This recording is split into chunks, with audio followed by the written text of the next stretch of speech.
Spirit. Amen. Direct, O Lord, all our actions by thy holy inspirations and carry them on by thy gracious assistance, so that every prayer and work of ours may begin from thee and by thee be happening through Christ our Lord. Amen. Mother most sorrowful, pray for us. In the name of the Father, Son, and Holy Spirit. Amen. So today the topic of the conference is Our Lady of Sorrows, or the Most Sorrowful Mother and Woundedness. And I want to, before we get to actual discussion about wounds, I think I want to lay out just a little bit about some aspects of the life of Our Lady, which give us an indicator of how we're supposed to approach our own woundedness. Because all of us are wounded by varying degrees. Hopefully none of us are wounded in any kind of grave fashion, although there are often people that are. But we're all wounded in various ways by things that happened to us in the course of our life, things that our parents did, or things that other people did to us, or even what we've done in relationship to ourselves, which I'll talk about.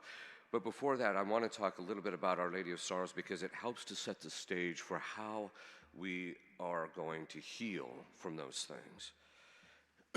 So if you actually look at the sorrows of Our Lady, there's 7 of them. But I want to go through them and just make a few observations about some of them because it gives a sense of her experience in life. I think a lot of times we tend to look at things from the outside, but if we're able to see what was going on in her internally, it gives us a sense of her profound holiness.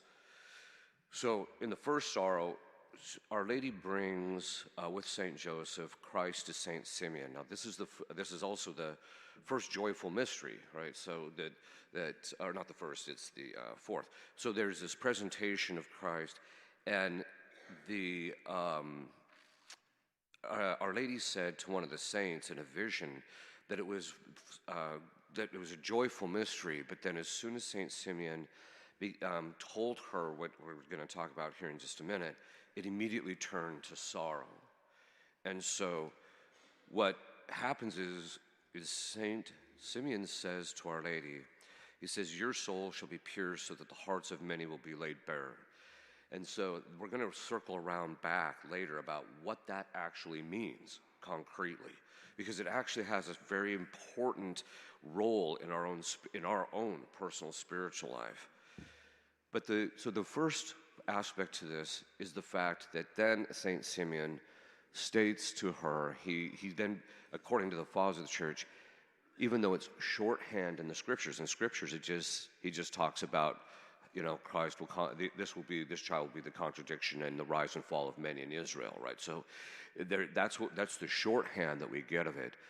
But the fathers tell us that he gave Our Lady details down to some of the most minute aspects of what he was going to go through in his passion.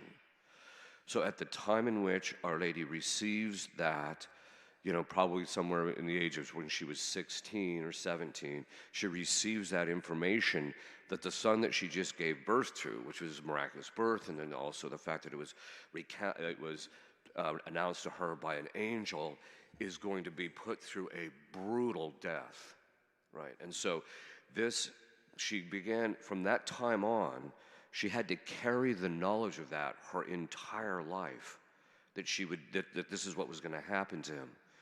And that this is one of the reasons why the saints refer to her as the Queen of Martyrs, because she died interiorly at that moment, at least in relationship to her son. And this is a profound point because she never once blocked him in that process of leading up to that. In fact, if anything, it's possible that she was actually preparing him through his life and what she was doing as a mother so that he would be able to go through that in a meritorious fashion, in a virtuous way. Okay.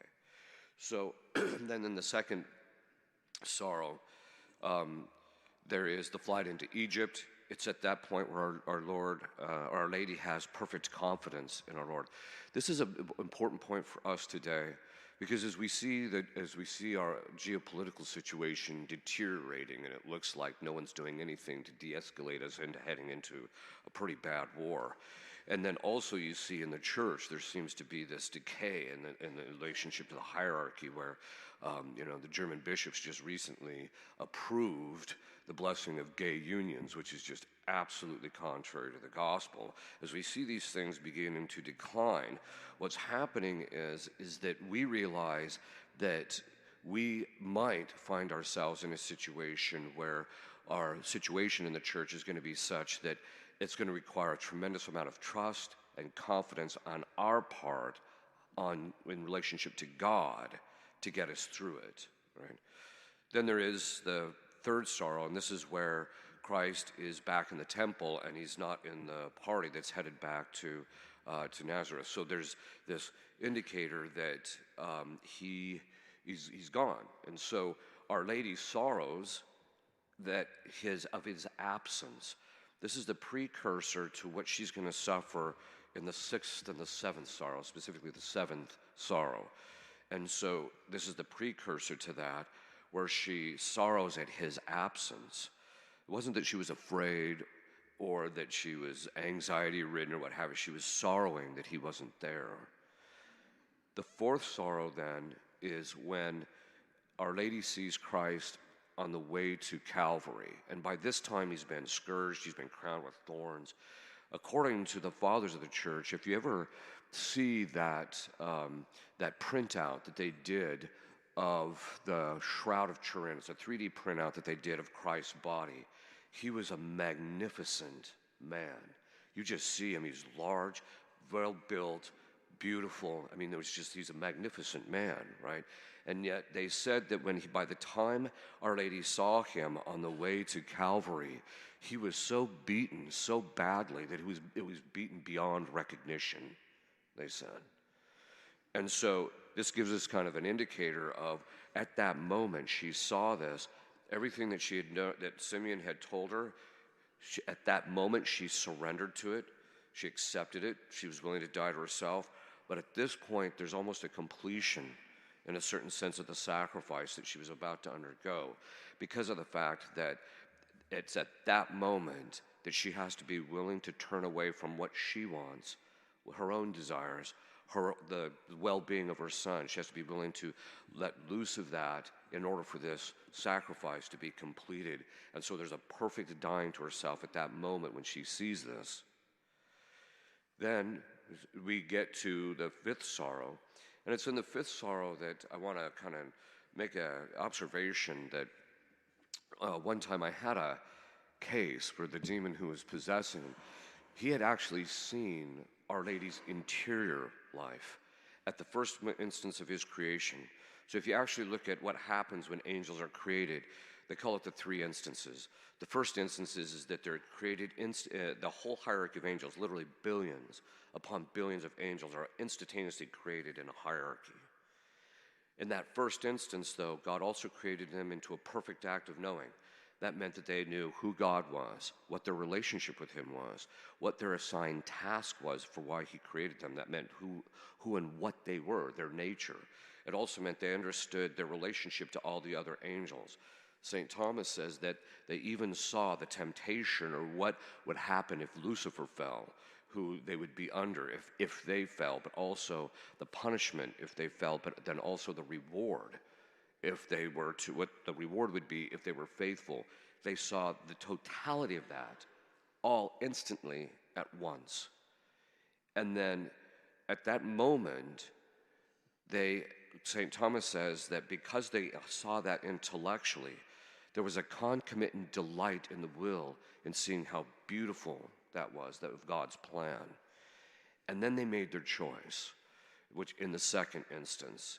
And then the difference between us and angels is that we're pretty stupid, right? We're dumb. I mean, all you got to do is turn on the television and you get a pretty quick indicator of that, right? In fact, it seems like the number of people carrying around weapons-grade stupidity keeps increasing all the time, right? It's like, wow, okay. In fact, one time, this one woman I was watching, I have no idea. This woman, and this gives you an indicator of how dumb we are. This woman she was 15 years old and she was pregnant, and she's telling the interviewer, I don't know how this happened. Like, Okay. I can't help you, if it's on that level. Okay. That means that as human beings, whenever we make a choice is, the definition of choice is or free choice, is an attribute of the will in which the will is able to make a determination between goods. Okay. Now that determination means that when we make a choice, we kind of fix our will in something. And as time goes on, because we're not that bright, that fixedness that we have in relationship to the evil or the good is, it takes time to build up to where we become more and more fixed in it, right? It doesn't mean we can't commit a mortal sin and therefore determine our eternal destiny, because if we die in the state of mortal sin or in the state of grace, God fixes our wills either in evil or in the good, depending on whether we're in the state of grace or not, okay? So that's it. But with the angels, because they had perfect comprehension of exactly what they were doing, there was no ignorance, there was no weakness like us who, we see the chocolate and we're like, oh, gotta have the chocolate, right? They're not like that. They had full comprehension of it. That meant that their choice was much freer than ours is. And that means when they made their choice, they fixed their will permanently in that thing, whether it was good or bad.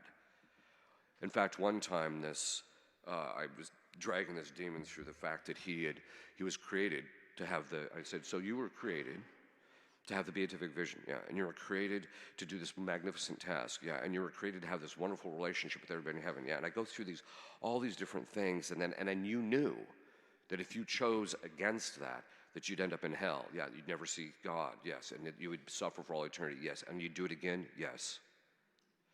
They literally are fixed in that, okay? This is why you hear from time to time today, there has been the resurrection of a heresy that originally came from Origen, but it's called wait a minute, I gotta remember this word. Apokatastasis. It was a heresy that was formally condemned by the Council of Constantinople, which says that in the end, the people in hell will get a second chance or possibly get back into heaven. The church has formally condemned that proposition. Once you're in hell, it's eternal. Right? In fact, one of the things you actually see with demons, you can, in sessions, you can actually make their suffering increase by talking about this is never going to end. The suffering you're undergoing is never going to end. And they recognize that, right? And it causes, just recognizing that it's eternal, it's never going to change, causes them more pain. So then they made their choice, and every single angel will tell you that their fundamental failure was sacrifice. And the reason that it was their fundamental failure is because in their choice, St. Thomas says that they were originally created in this act of knowing, and so they saw all of the perfections that the higher angels and the saints and that God had, and they saw those. And so their sacrifice was that there was one particular perfection that they had to be willing to forego in order to fulfill their task. And if they sacrificed that to God, if they were willing to turn away from that, then God would actually reward them with eternal life. The third instance means that once they made their choice, they were immediately damned, or they had the beatific vision immediately. That's a pretty quick succession of things, right? And so, right off the bat, they're either experiencing the pain of loss or they're enjoying the beatific vision. They're still in each other's presence for a little while. And this is one of the reasons why at a certain point God, and there's this battle that goes on in relationship to each other for a while, and then God gives St. Michael the power to cast them all into hell, right? So this is one of the things that happens. So why am I going into this? Well, first of all, if you look so I was dragging this demon through this process because he was given at his first instance, because part of his assigned task was to serve Our Lady, he actually got to see her interior life as she was going through the Passion. Okay.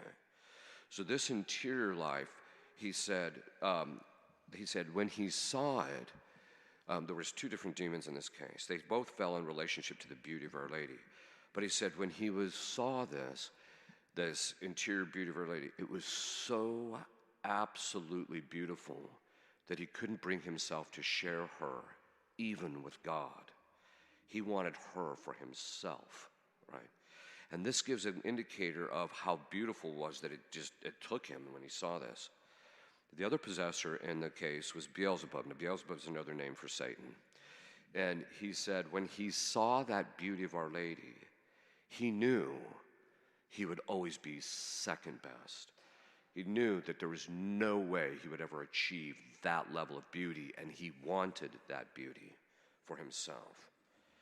So at a certain point, I said to Beelzebub, because he'd mentioned that, a little bit later during the sessions, I said to him, I commanded him to tell me, what about her beauty didn't you like? Because he refused God to serve God's will because he had given Our Lady this beauty and he didn't give it to him.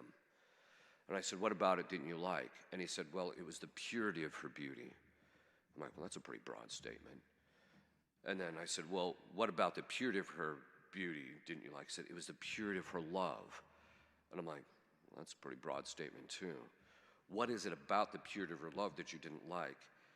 He said, it was the fact that when she sacrificed herself to God, she never once counted the personal cost. That means that Our Lady is different from every single individual sitting in this church.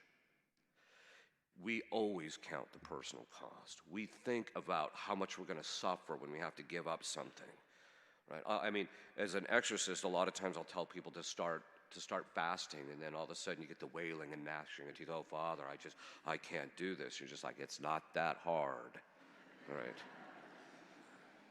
The point being is that we count the personal cost, even in our own personal relationships. You see this even in marriage, where people are, there's the relationship, and to kind of circle around a little bit to that in relationship to woundedness, is that they're calculating how much they're willing to give their spouse based on how much it's going to hurt, right? Okay. So then he said, and it wasn't just the fact that she never counted the personal cost. He said that basically she never, any time God asked her of anything, she never took herself into the accounting of the equation of what was to be done. She just said yes, she just did it, right? So there's this complete selflessness in that process. So in that sense, she's different from all of us. She's different from every other human being because we count the personal cost. But then he said, and it wasn't just that. It was the fact that she did it over and over and over again and never counted the personal cost once. That means that not only is she different from all of us, she's different from every single saint. She's different from every single angel in heaven. All of the angels, in fact, he said, what made me so angry was the fact that she got to sacrifice herself over and over and over again, and I only got to sacrifice myself once. And so he said, knowing that, I knew I could never achieve the level of her interior beauty. Now notice what he's saying.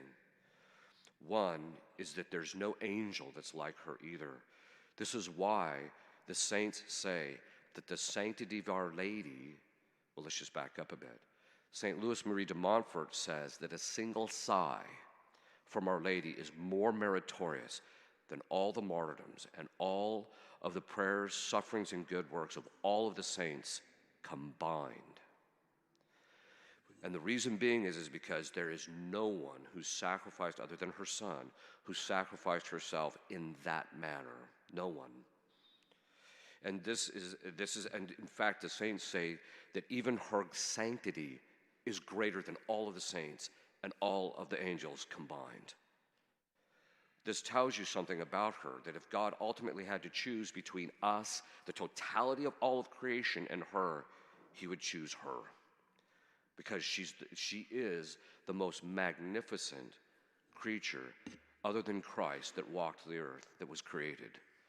He had a particular predilection for her. She was different from everybody else. So when you hear people say, oh, we're just like Our Lady, I'm like, oh, shut up. part of it is it's quasi-blasphemous, frankly. Okay. But the other aspect of it too is that if you notice, so he was indicating that there's no one like her. But it also meant that he was saying that it was through sacrifice that interior beauty was made magnificent, or that's what was consummate in the, it was what made us beautiful interiorly.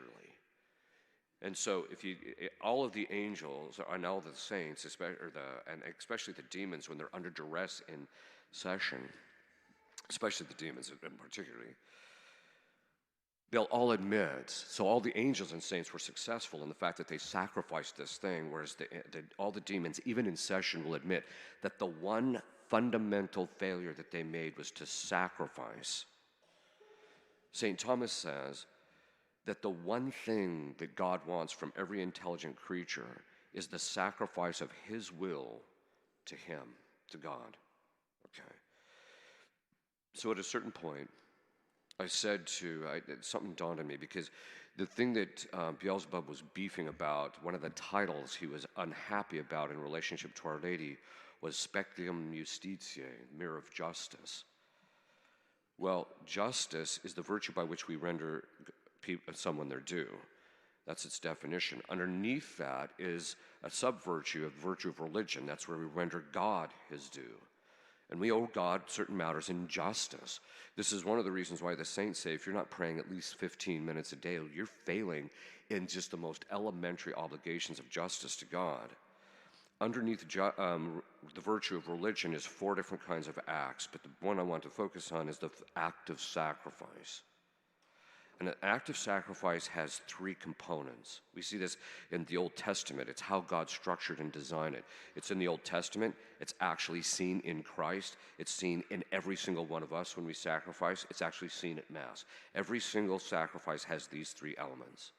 The first is the offertory, which means there's 2 parts to the offertory. The first is you have to be willing to turn away from, basically willing to turn away from some good and give it to God. So that's the 2 parts. Turn away from it and give it to God.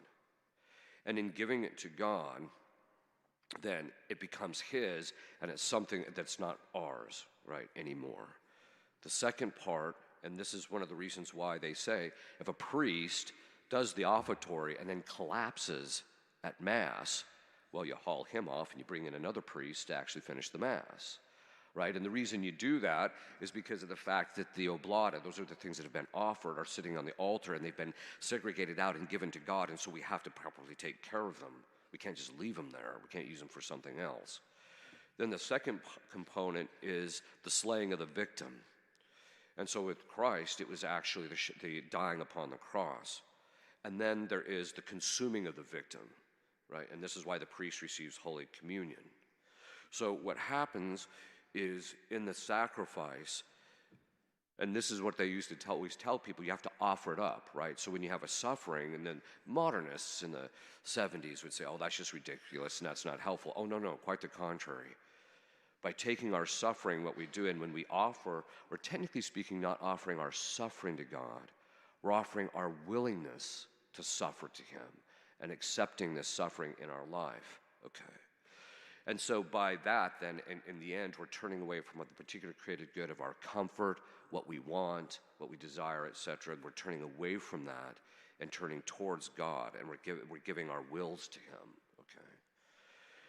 So at a certain point, I said to Beelzebub, because he was complaining about this, her title of Mirror of Justice, and he just got done telling me all these things about how she was so sacrificial, which is that act of religion and justice. I said to him, because she was the mirror of justice. So I said to him, what you really saw when you saw her interior beauty was him, wasn't it? And he said, yes, that's why I wanted to be God. I wanted his beauty for myself. It wasn't about the power. It wasn't about the ability to subvert the order that he had established. It was about that beauty. I wanted it for myself. And he said, and because he wouldn't give it to me, I spat on him. Very interesting. Huh? And it tells us something that tells us something about God. And there's a whole analysis as to why sacrifice is beautiful. But if you actually look at it, it's sacrifice that makes us like God. It makes us like Christ, obviously, who is God. But it also makes us like God the Father. And this is how it is. God doesn't himself offer sacrifice because of the fact that if he's God, and sacrifice is something that's offered to God, so he doesn't offer something to himself. Although his Son, he did from all eternity choose to allow his Son to be sacrificed for our sake. And so there's an eternity to that willingness to allow his Son to be sacrificed. And that means that with God the Father, that there was a willingness to turn away from the created good of his Son's earthly life for the sake of offering sacrifice to him, or offering to him that good so that we could have salvation. Okay? And so there's that willingness on that. But then there's another aspect to it too. And that is, God created this world for his manifestation of his own glory. This is one of the reasons why every time you sin, you're a thief. And you're a thief because you've stolen from God something that's rightly his glory. So every time you sin, you create disorder in his creation, and as a result of that, you have to pay it back, right? This is why we have to make reparation. But it also means that God is willing to allow us, he's willing to turn away from the created good, he's willing to suffer detriment in relationship to his external glory for the sake of our salvation, or for a greater glory. And how do we know this? Well, if you think about this, if every single human being in the world only committed one venial sin a day, it would mean that God is offended 7 billion times a day. So the next time you get a hangnail, I'm not interested in hearing about it. But the point being is, and that's just, we also know that the number of mortal sins is off the charts. People are committing mortal sins at a rate that are just so offensive to him. We always hear about the rights of man and how men are suffering, and that's all true. But the fact of the matter is that no one is talking about the gargantuan amount of offense that he has taken by how evil our world has become. Right? And yet, he was willing to forego that. That was the beauty, Beelzebub said, that he saw in God the Father. That willingness to suffer the detriment to his external manifestation of his glory for the sake of our well-being, for the sake of a higher good. Okay, so why does sacrifice what's this got to do with wounds and healing? Okay, well, there's a bit of an explanation that's required. So I first wanted to lay out that Our Lady went through this tremendous suffering, right? And that she was willing to sacrifice. And even in Calvary, she didn't count the personal cost. That was not her focus. Her focus was entirely on God during that process. So this demon says at the fifth sorrow, I commanded him to tell me what was going through her when she was at the foot of the cross. And he basically revealed that God had given her a grace to recognize that this was a sacrifice that only she could offer. It was something that he was asking of her particularly. And this is true. She's the only one that can submit to her son being put to death brutally. And she not only suffered the pain of seeing her own son put to death, but she knew him like no other individual. She knew he was absolutely innocent. And yet she had to watch an innocent person being brutally put to death. And yet she was willing to do that. Then I commanded him to tell me what was going through her in the sixth sorrow. And he said, consummatum est. Now this is a woman that's possessed, she doesn't know Latin. She doesn't know hardly any theology. In fact, the demon's nickname for her is the stupid woman. What's interesting, though, is they get their comeuppance even when they do that. So one time, they were haranguing her, telling her how dumb she was and how dumb she was. And she admits she's not that bright. right? Which tells you something about her humility. But at a certain point, when they were haranguing her, she finally just turned to the demons and said, I might be stupid, but at least I'm not foolish. Shut them up. All right. Now, this consummatum est, as I mentioned, in a sacrifice, Christ's sacrifice begins at the Garden of Olives, when he says to God the Father, he makes the offertory, not my will, but thine be done. That's the offertory. Then the slaying of the victim is the brutal passion that he goes through. And that passion, we see in the book of Isaiah, but we also see it in St. Paul, but there's a mentioning of the fact that all of the sufferings, that each individual suffering that Christ went through was to be able to merit our healing and to merit the overcoming of the punishments due to the fall of Adam and Eve and for our sin.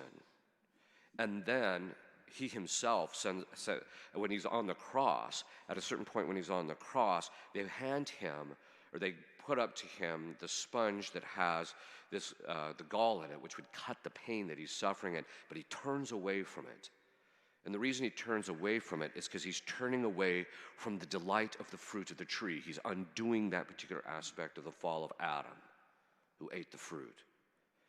And so after that, he says consummatum est, which means everything that, all of the merit that was necessary to merit the totality of our healing was finally complete. And then he gives up his life, right? But Our Lady, her consummatum est is when she, at the sixth sorrow, when they take Christ down from the cross and she embraces him, which is an indicator that she fully accepts. It's complete now. Her sacrifice is complete by embracing her son's death in a complete fashion. So then she goes to bury Christ, and in the seventh sorrow, and I commanded the demon what was going through her in that, and he said, finitum est. Now that distinction between consummatum est and finitum est is a distinction that liturgists used to make in the 1900s. It's one of those distinctions that, unless you're someone like me who has trifocals from reading excessively, you're unlikely to know this distinction. In fact, there's hardly anybody on the planet that knew it, but the demons knew it. We actually see that in the Old Bride of Mass, that distinction. The priest consumes communion. That's the consummatum est. That's the completion of the ritualistic sacrifice in the Mass. But the ritual isn't finished yet. And so when you get to the part of the Mass before the Placet Sancta Trinitas, which is one of the last prayers the priest said before he blesses people, before that he turns to the people and he says, Ite missa est. Now, the phrase ite missa est does not mean the Mass is ended. That was just a bad translation. It actually means it is sent. And it refers to the fact that after the priest receives Holy Communion and everything is finished, and he says the post-communion, that the sacrifice of the Mass has been sent to God, and it's therefore finished. That's the finitum est of the actual Mass, but it means it's been sent. And it's after that, for the first time, that the word obfere, which means to offer in the Mass, is in the past tense. It's been sent. It's been offered, okay? It's at this point that Our Lady at the tomb realizes that everything, all of the suffering and pain that God had asked of her is now finally finished.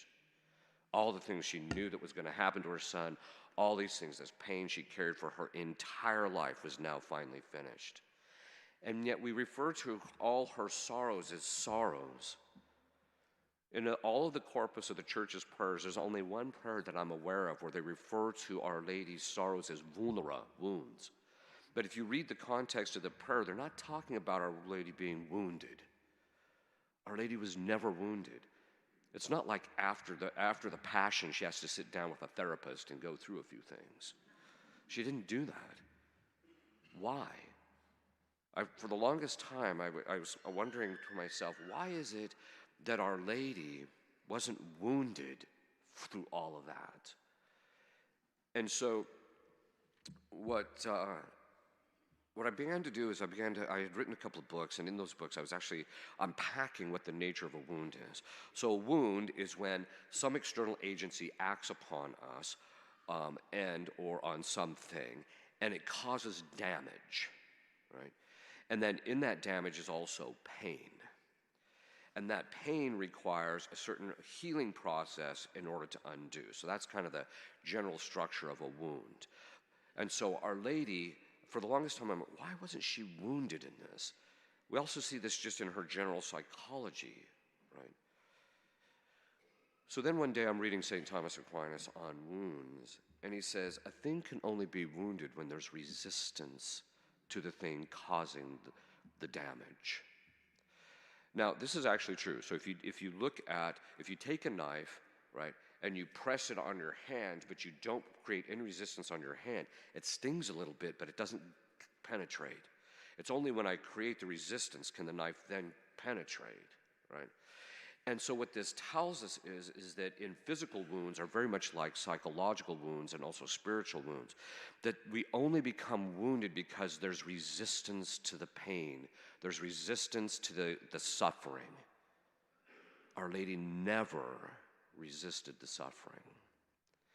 She fully embraced every single sacrifice, every single painful thing, and never once counted the personal cost. And that's another way of saying there was never any resistance to anything God ever asked of her.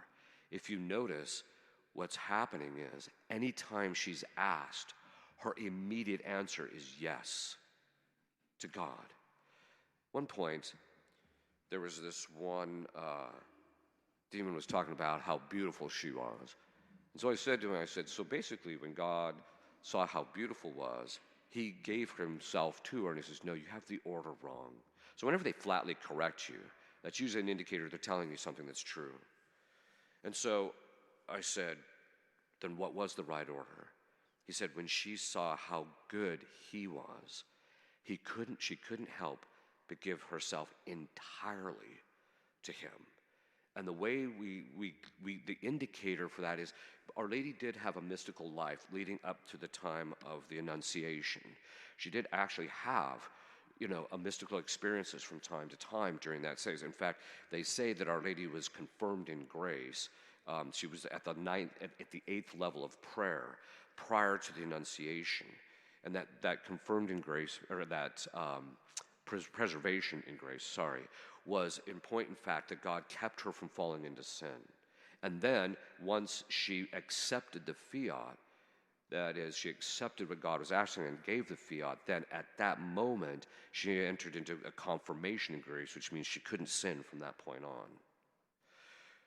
But it's at that moment that she gives herself entirely to them. This is when the mystical marriage between our Lord and Our Lady is perfect and complete, because she now becomes a spouse of the Holy Spirit.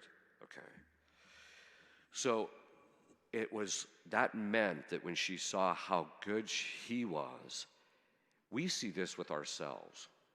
One of the worst experiences that you can have as a priest is going to a convent where the nun that runs it, the mother that runs it, is so holy and so good, and she starts asking you of stuff and you just can't tell her no, right?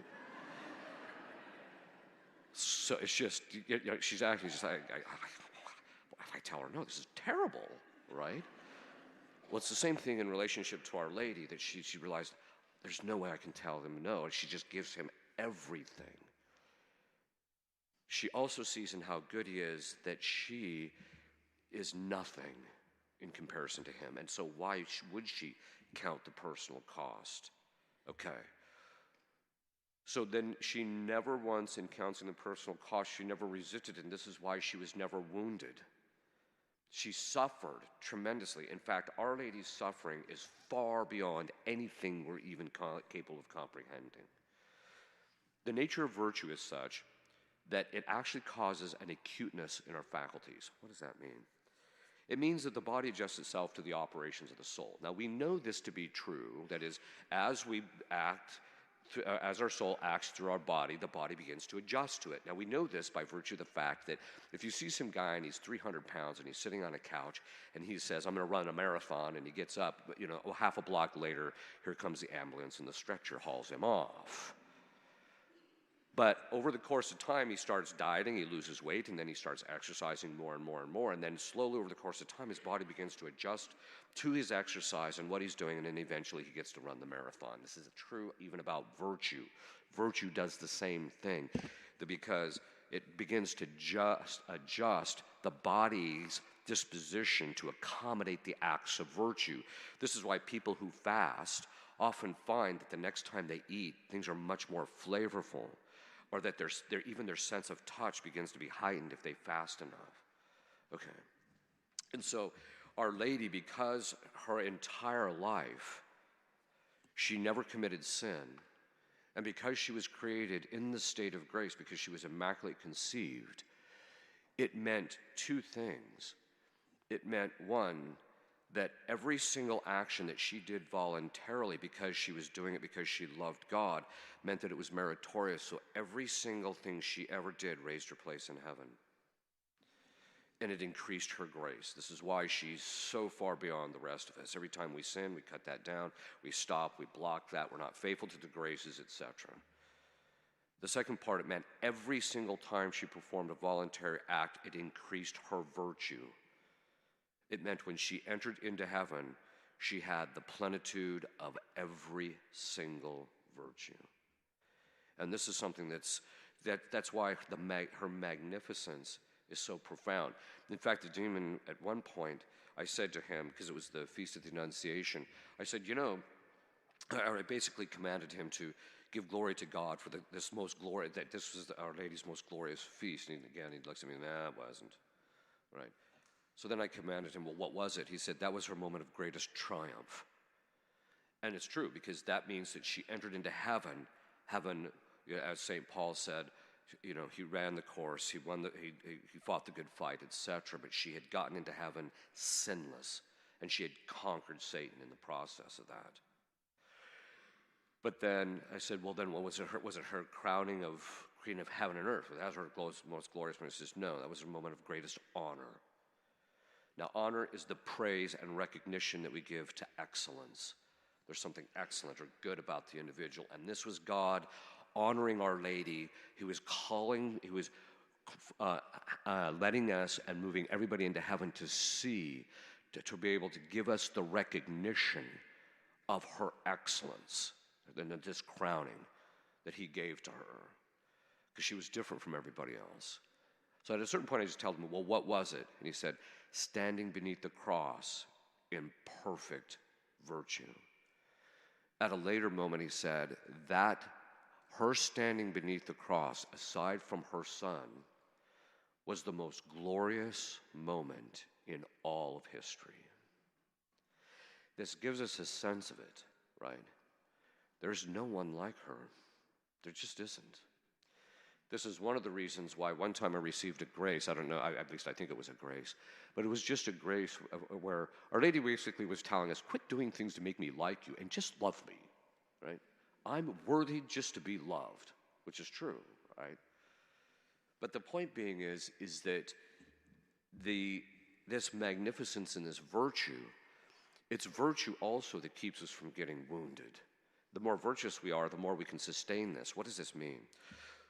So we become wounded because we resist it. It means we don't suffer well. We don't want to suffer, and we hold on to something that we don't. There's some good that we want to protect. So when someone sticks a knife in us, the first thing that happens is we grab the knife. And the reason we grab the knife is because we don't want more damage to be caused. And we're also trying to minimize the pain. Now, when you got the knife in you, you got one of two choices. You either can hold on to the knife and minimize the pain as much as you possibly can, although you're still in pain.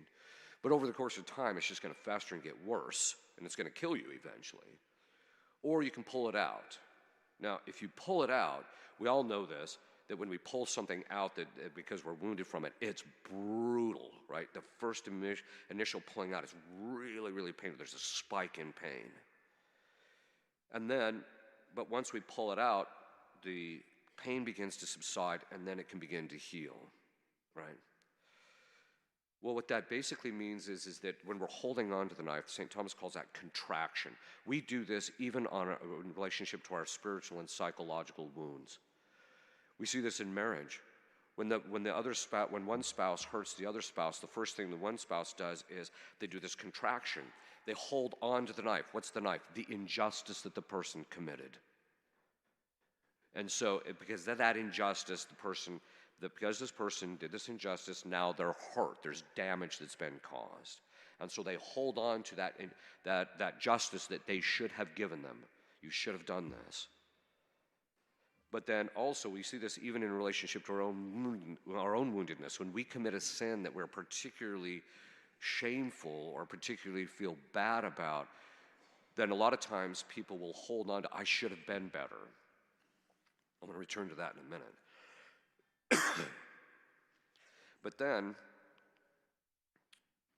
we have a choice to make in relationship to that woundedness. But the good that the person is holding on to is they're trying to minimize the pain. They're trying to hold on to comfort, emotional comfort and emotional satisfaction and contentment, rather than actually embracing the emotional pain. If you notice, Our Lady fully embraced the pain. We see this. That's why she holds her son afterwards, after he's put to death. And that's why she was never wounded. It's holding on to that justice that should have been, and it's also holding on to the emotional comfort, excuse me, which is why we're actually wounded. That's why we're wounded, because we're unwilling to suffer. And we create resistance in relationship to the thing. This is one of the reasons why we even see this in marriage. What happens in marriages is when one spouse hurts another spouse, the person begins this contraction, and a wall starts to slowly be built up between the two of them. Because in marriage, St. Thomas says, is the most intimate of relationships. And that means that because it's more intimate, to be intimate, you can't have any barriers between yourselves. The more intimate we are with people is a sign that there's less and less things between us.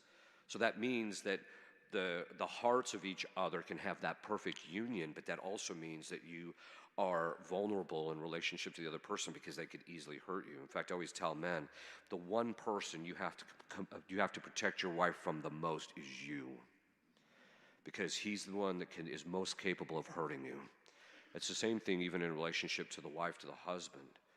But once they start hurting each other, if they're unwilling to suffer in relationship to their spouse, if they're unwilling to, over the course of time, that contraction occurs, and then the injustices start building up in the person's mind, and they hold on to it, and the walls begin to be built up. This is why forgiveness is so important, because what forgiveness is letting loose of the debt of the justice that the person owed you. They should have treated you better.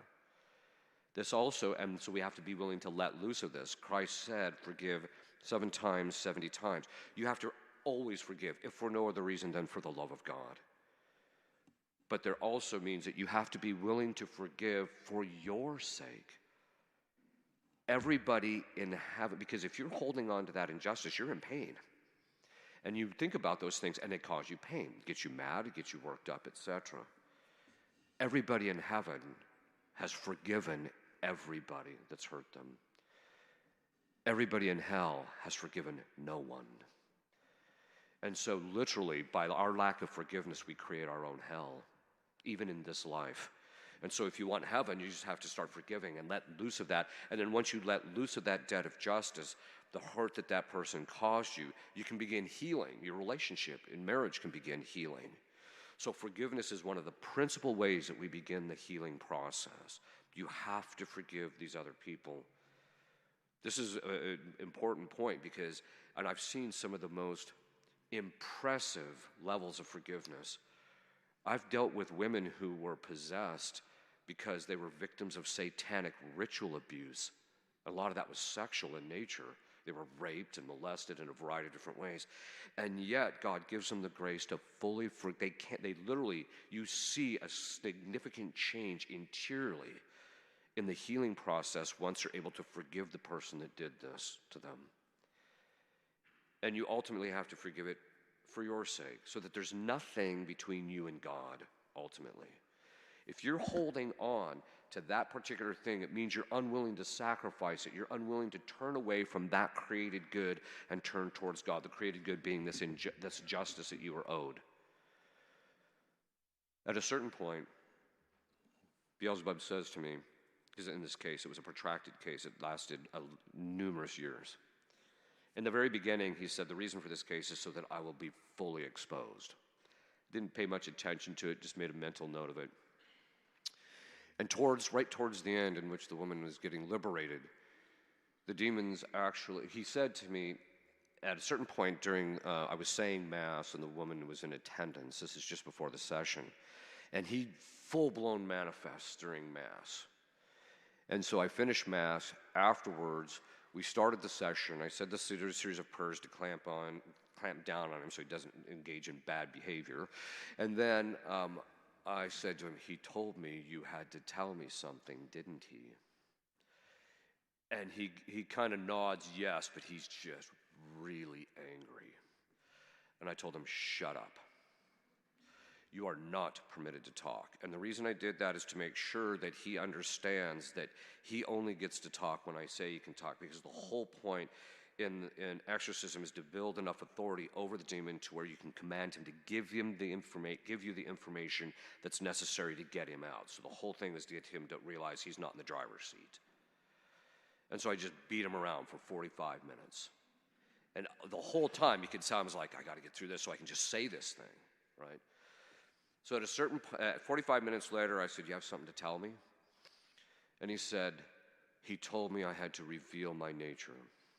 I said, let's hear it. He said, my nature is that I convince people that they cannot be separated from the particular good. He says, it's how I subvert sacrifice. He then went on to say, it's how I took Adam and Eve out. It's how I took your government out. It's how I'm taking the church out. It's how I've taken every single human being out. Very fascinating. As St. Thomas said, the one thing that God wants from every created creature is the sacrifice of his will to him. And that means we have to be willing to turn away from the created good. This is what Our Lady did. She never counted the personal cost. She never looked at herself. She turned away from herself and always turned towards God. She is the exemplar. That's why she's so beautiful interiorly. So this is true even in relationship to our own self-woundedness. There's people, usually by the time they've reached 25, they've done something bad enough to where they feel really bad about it. And usually what happens is that people just start beating themselves up. You know, oh, you're so bad, you're so bad. Okay, look it. The fact of the matter is that's just against charity, because you're supposed to love God.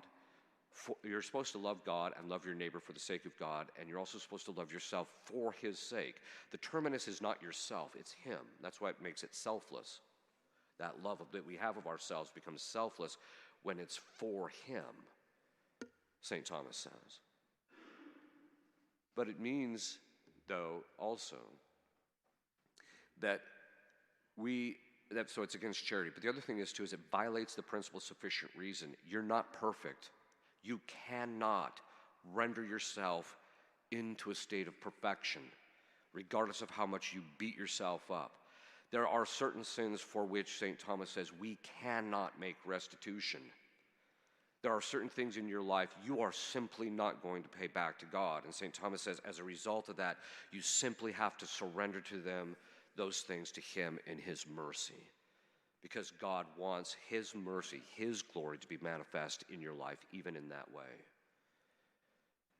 And so how do we become perfect? Because Christ said, be perfect as your heavenly Father is perfect. Well, the way we become perfect is we have to cede control over our interior life to him. And then he'll give us the grace. He's perfect, and so he can render us perfect, but that means we have to enter into cooperating with him and not trying to control our own spiritual lives. But that also means that we have to be willing to embrace every single suffering that comes down the pike, because those are opportunities of grace. They're opportunities of healing. They're opportunities of purification, of perfection, and growth in virtue, and raising our place in heaven. Every single one of them. And so He says, I subvert sacrifice. This is exactly what he does with us. The reason none of us in this room are saints, and if you are a saint, you're going to basically, in your humility, because you're a saint, say, yeah, that's true. So you can't say, I can't believe Father would say such a thing. Well, it's like shooting ducks in a barrel, right? Okay. The reason none of us are saints is because there are times in which we held on to the created good and were unwilling to turn away from it. Every one of us. It's the root of every sin we have. It's at the root of every single defect we have. And so if we're going to become like Our Lady, or become like God, we have to actually be willing to turn away from that created good and turn towards Him. So that means we have to be willing to forgive ourselves. We have to let loose of the idea, I should have been better. Look it, there is no sin that anyone in this room cannot commit if God retracts His grace. There's no form of sin, even the most depraved forms of sin. There's not an individual in this room that wouldn't commit it if God didn't preserve that person in grace. The Council of Trent stated that no one can stay out of mortal sin even for a short period of time without grace.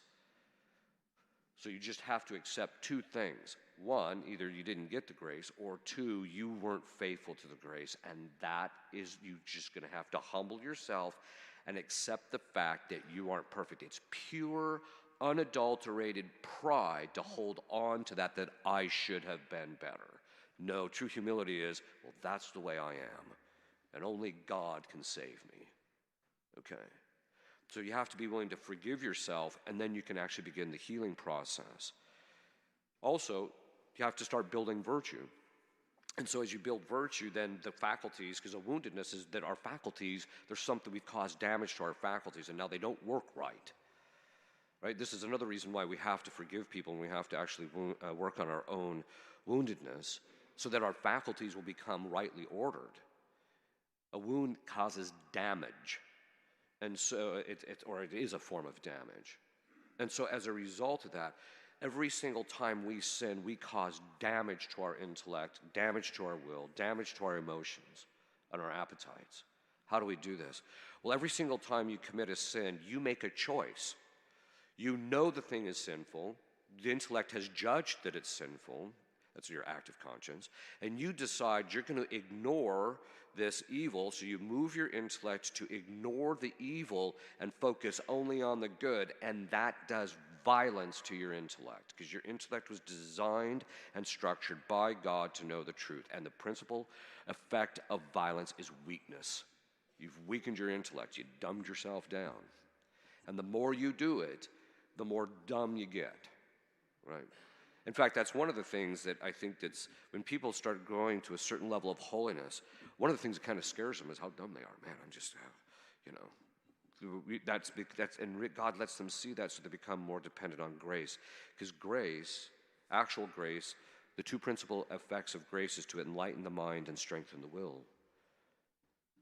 Notice it doesn't act on the emotions. It enlightens the mind. It reverses the process. It reverses the damage, so grace can actually heal us. You need to ask our Lord and our Lady, give me the grace to heal. So Our Lady, who is the mediatrix of all grace, you can ask her, help me to heal. But also, help me not to hold on into the injustices like you did. You didn't hold on to the injustice. Help me to be like that through grace. And then it strengthens the will. The will is ordered towards choosing the good. So when you choose evil, you weaken the will. But also you choose, and as I mentioned, you focus on this aspect of it that's good. That's a lesser good than if you did the moral thing. And so every time you choose something in your will, you choose the lesser good. The choosing of the lesser good is the definition of malice. Every single one of us in this room suffers from malice, because we've chosen the lesser good rather than the greater good. And so we have to ask God for the grace to start choosing the greater good. This is sacrifice. Sacrifice is precisely turning away the lesser good and turning towards the greater good. It's the inversion. Sacrifice is the inversion of malice. So Then also, every time we choose something sinful, we incline our emotions and appetites towards that in a disordered way, and now our appetites are out of control. And so the next time this thing comes up, we might intellectually know this is the problem, but emotionally, we're a mess. St. Thomas calls that antecedent appetite. This is the emotions that arise up prior to or contrary to reason, before we have even a chance to think about it. And a lot of times people ask me, well, what virtues do I need to work on? Well, just look at your emotions. Is there any emotion that you have that you don't have perfect control over? If it is, that tells you where your vice is. If you're angry, it means you don't have the virtue of meekness. It's that simple. You don't have your irascible appetite. So if you get angry and you don't want to be angry, or if it's unmoderated, that's an indicator that you have this particular vice. The point being in all of this, though, is that we have to be willing in the pathway to healing is sacrifice. Turning away from that. Turning away from the injustice, turning away from our comfort, turning away from all those things in order to achieve the greater good. The sacrifice, the sacrifice then plays an absolute key role in the healing and in our spiritual advancement. We have to be willing to sacrifice everything. Everything. St. John of the Cross says that you can have an attachment, which is this being convinced you can't be separated from the particular good. You can't have an attachment for anything that's created whatsoever. That includes your spouse, your home, your retirement, your money, your children, everything. You have to be willing to turn away from all of that. It doesn't mean that you're not acting with them in relationship to charity, but you have to be willing to give it all up, because everybody in heaven, as St. Paul says, God is all in all. He is the only thing. We have to become like Our Lady, where we lose ourselves in Him. We see only Him. That has to be our goal. Then, of course, the healing also begins just by virtue of the fact that as I build virtue, it starts counteracting the damage that I've caused in my faculties. So I have to be willing to work on the virtue. But this sacrifice also means I have to be willing to suffer. If I'm going to heal, if I'm going to achieve perfection, but if I'm going to heal and ultimately be in heaven, I have to be willing to suffer anything that God sends them. So how do we suffer well? Well, there's a few things, and we'll wrap it up with this. The first is there cannot be any resistance to the suffering. We can't be in the habit of turning away from it. When it comes, we have to be, if we have the virtue of mortification, it means that we're actually going to be willing to allow any suffering that God sends into our life. The second is we have to embrace it. This is what Our Lady did. This is why her embracing Christ after the Passion is so important for us. She is the example to show us you have to be willing to embrace the very thing that causes the pain, in order so that it can be conquered and overcome, or that we're able to suffer it well. See, the reason we don't suffer well, the reason we get angry is because, again, we're resisting the thing, and we're not embracing it. So I tell people, look, if your spouse is doing something, or someone in your family is doing something to hurt you, or someone else for that matter, what you have to be willing to do is be willing to turn away from your own comfort and emotional, St. Thomas calls it complacentia, being complacent, or being satisfied in our emotions. We have to be willing to turn away from that and embrace our spouse or the person that's hurting you, who's causing you pain, for their sake. You offered up for them. And in doing that, you're not going to get hurt by what they say or do.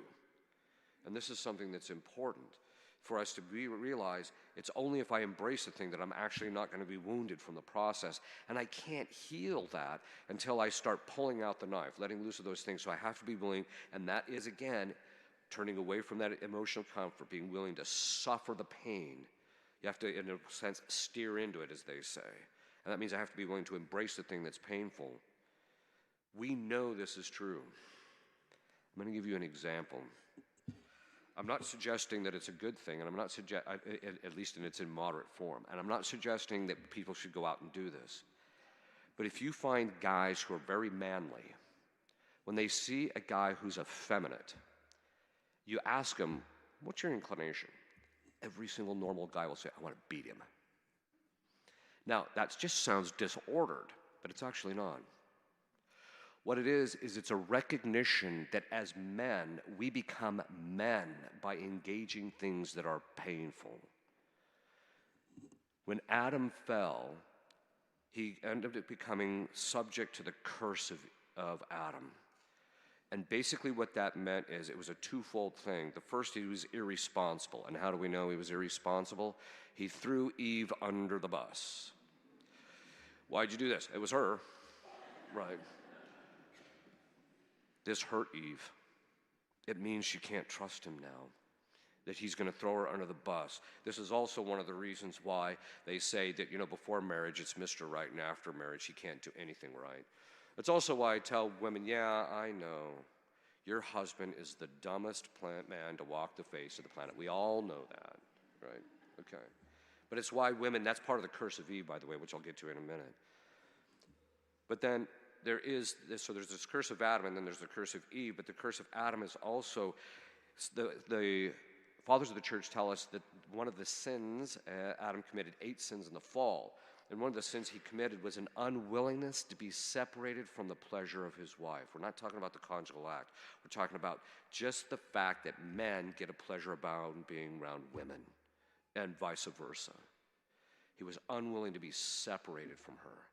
As a result, he became subject to the twofold curse. Now men are irresponsible. This is why the to-do jar is still full of things to do at home. And the second thing is, and this is also why women just drives them nuts, they can't get their husband to do anything. But this is also but the other part of it is that men are prone to effeminacy. Effeminacy, St. Thomas defines it as an unwillingness to put aside one's pleasure in order to pursue what's arduous. Now that's another way of saying painful. And so what did God do? He said to Adam, because you have done this, you will work, which is a way of saying you have to take responsibility for providing for Eve. Second, in thorns and in pain. So the two principal ways that men man up is by responsibility and pain. And both of those require him to turn away from some particular good. It requires sacrifice. So both of those merge into sacrifice. This is why when a woman sees that her husband will sacrifice anything for her, and he's very sacrificial, she will just love him. She wants to be under him. The opposite is in relationship to the curse of Eve. So in the curse of Eve, what happened? Because Eve took the fruit and ate the fruit, she took headship away from Adam, and then she hands the fruit to Adam, which is a way of trying to control him. And so now the curse of Eve, God says to Eve, your desire shall be for your husband. It has a twofold meaning. One, it means that it's harder for women to be away from their husbands than it is husbands or wives. It's also harder for women to be unmarried than men. But that phrase in Hebrew, the desire for, means the desire to control. And the reason she controls him is because he's not being responsible, etc. But it's this curse of Eve that has happened.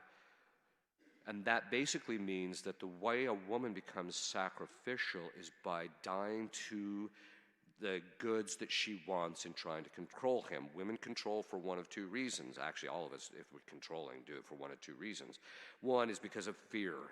He's going to throw me under the bus. He's not going to do it.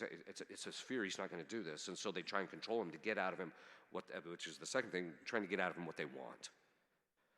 And they have to be willing to die to that. The fathers of the church say that if a woman can conquer that desire to control, so if she can master sacrifice, if you notice Our Lady never once tried to control Joseph, never once tried to control the situation, never.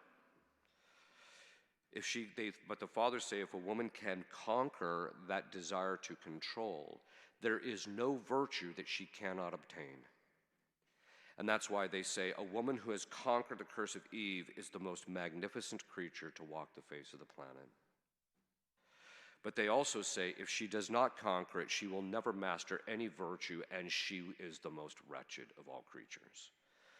So they have the choice. With men, they got to man up. right? There has to be that continual sacrifice. You see, we all know this, when we see a marriage where both of them, she doesn't control and he loves her, because that's how he sacrifices himself, St. Paul says. Husbands, love your wives. If he does that, then we see in that order a beauty, right? And that beauty is the sacrificial dimension that they have to each other. It also means that in relationship to each other, they don't wound each other, and they've also healed in relationship to any wounds that they have in relationship to each other. And they can also, even if they are wounded, they can help each other heal through that by encouraging them to do the things and supporting them, etc. So in the end, it's Our Lady of Sorrows that is her sacrifice, which is the exemplar for our own healing. And so, we'll end with this. You can see why Beelzebub said that she was so absolutely beautiful, I knew I'd always be second best. He would never attain that. But we can emulate Our Lady. We can become little mirrors of her by our own sacrifice, but also being willing to sacrifice in healing. All of us have a requirement to heal. So the thing I want to end with is this. Our Lady of Sorrows, St. Simeon said, your soul shall be pierced, that the hearts of many will be labored bare. So we're circling back around to something I mentioned right in the beginning. And that basically means that because Our Lady stood beneath the cross, she merited an intimacy with God that no other individual has. And he revealed he's like us. To those that we trust, to our close friends, to our family, we tell them things we don't tell other people, and it's the same thing with God. He reveals things to her he does not reveal to other people, but he'll let her reveal it in order to draw attention to her perfections, because he loves her and he wants her to be recognized. And so that means, therefore, that if we pray to Our Lady of Sorrows and ask her to reveal to us, what is our woundedness? What do I need to heal from? What is the vices I need to overcome? Then by asking her to reveal that, she'll give you the grace to see this is what you need to heal from, or this is what the vice that you need to work on. And so she is not only gives us the grace to begin that process of healing, but she also gives us the knowledge and where to go and how to do it. So we really need to turn to her, because she's the one to whom we can finally get the information we need in order to become like everyone in heaven, where we've forgiven everybody and that God is all in all. Okay, we'll stop there and we'll answer some questions.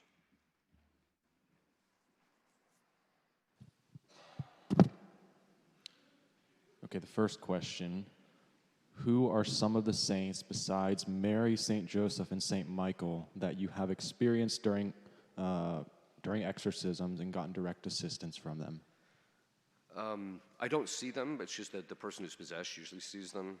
The one that's probably outside those three, that's the most, is Padre Pio. My nickname for him is Johnny on the Spot, because you just ask him to show up and boom, he's right there, right?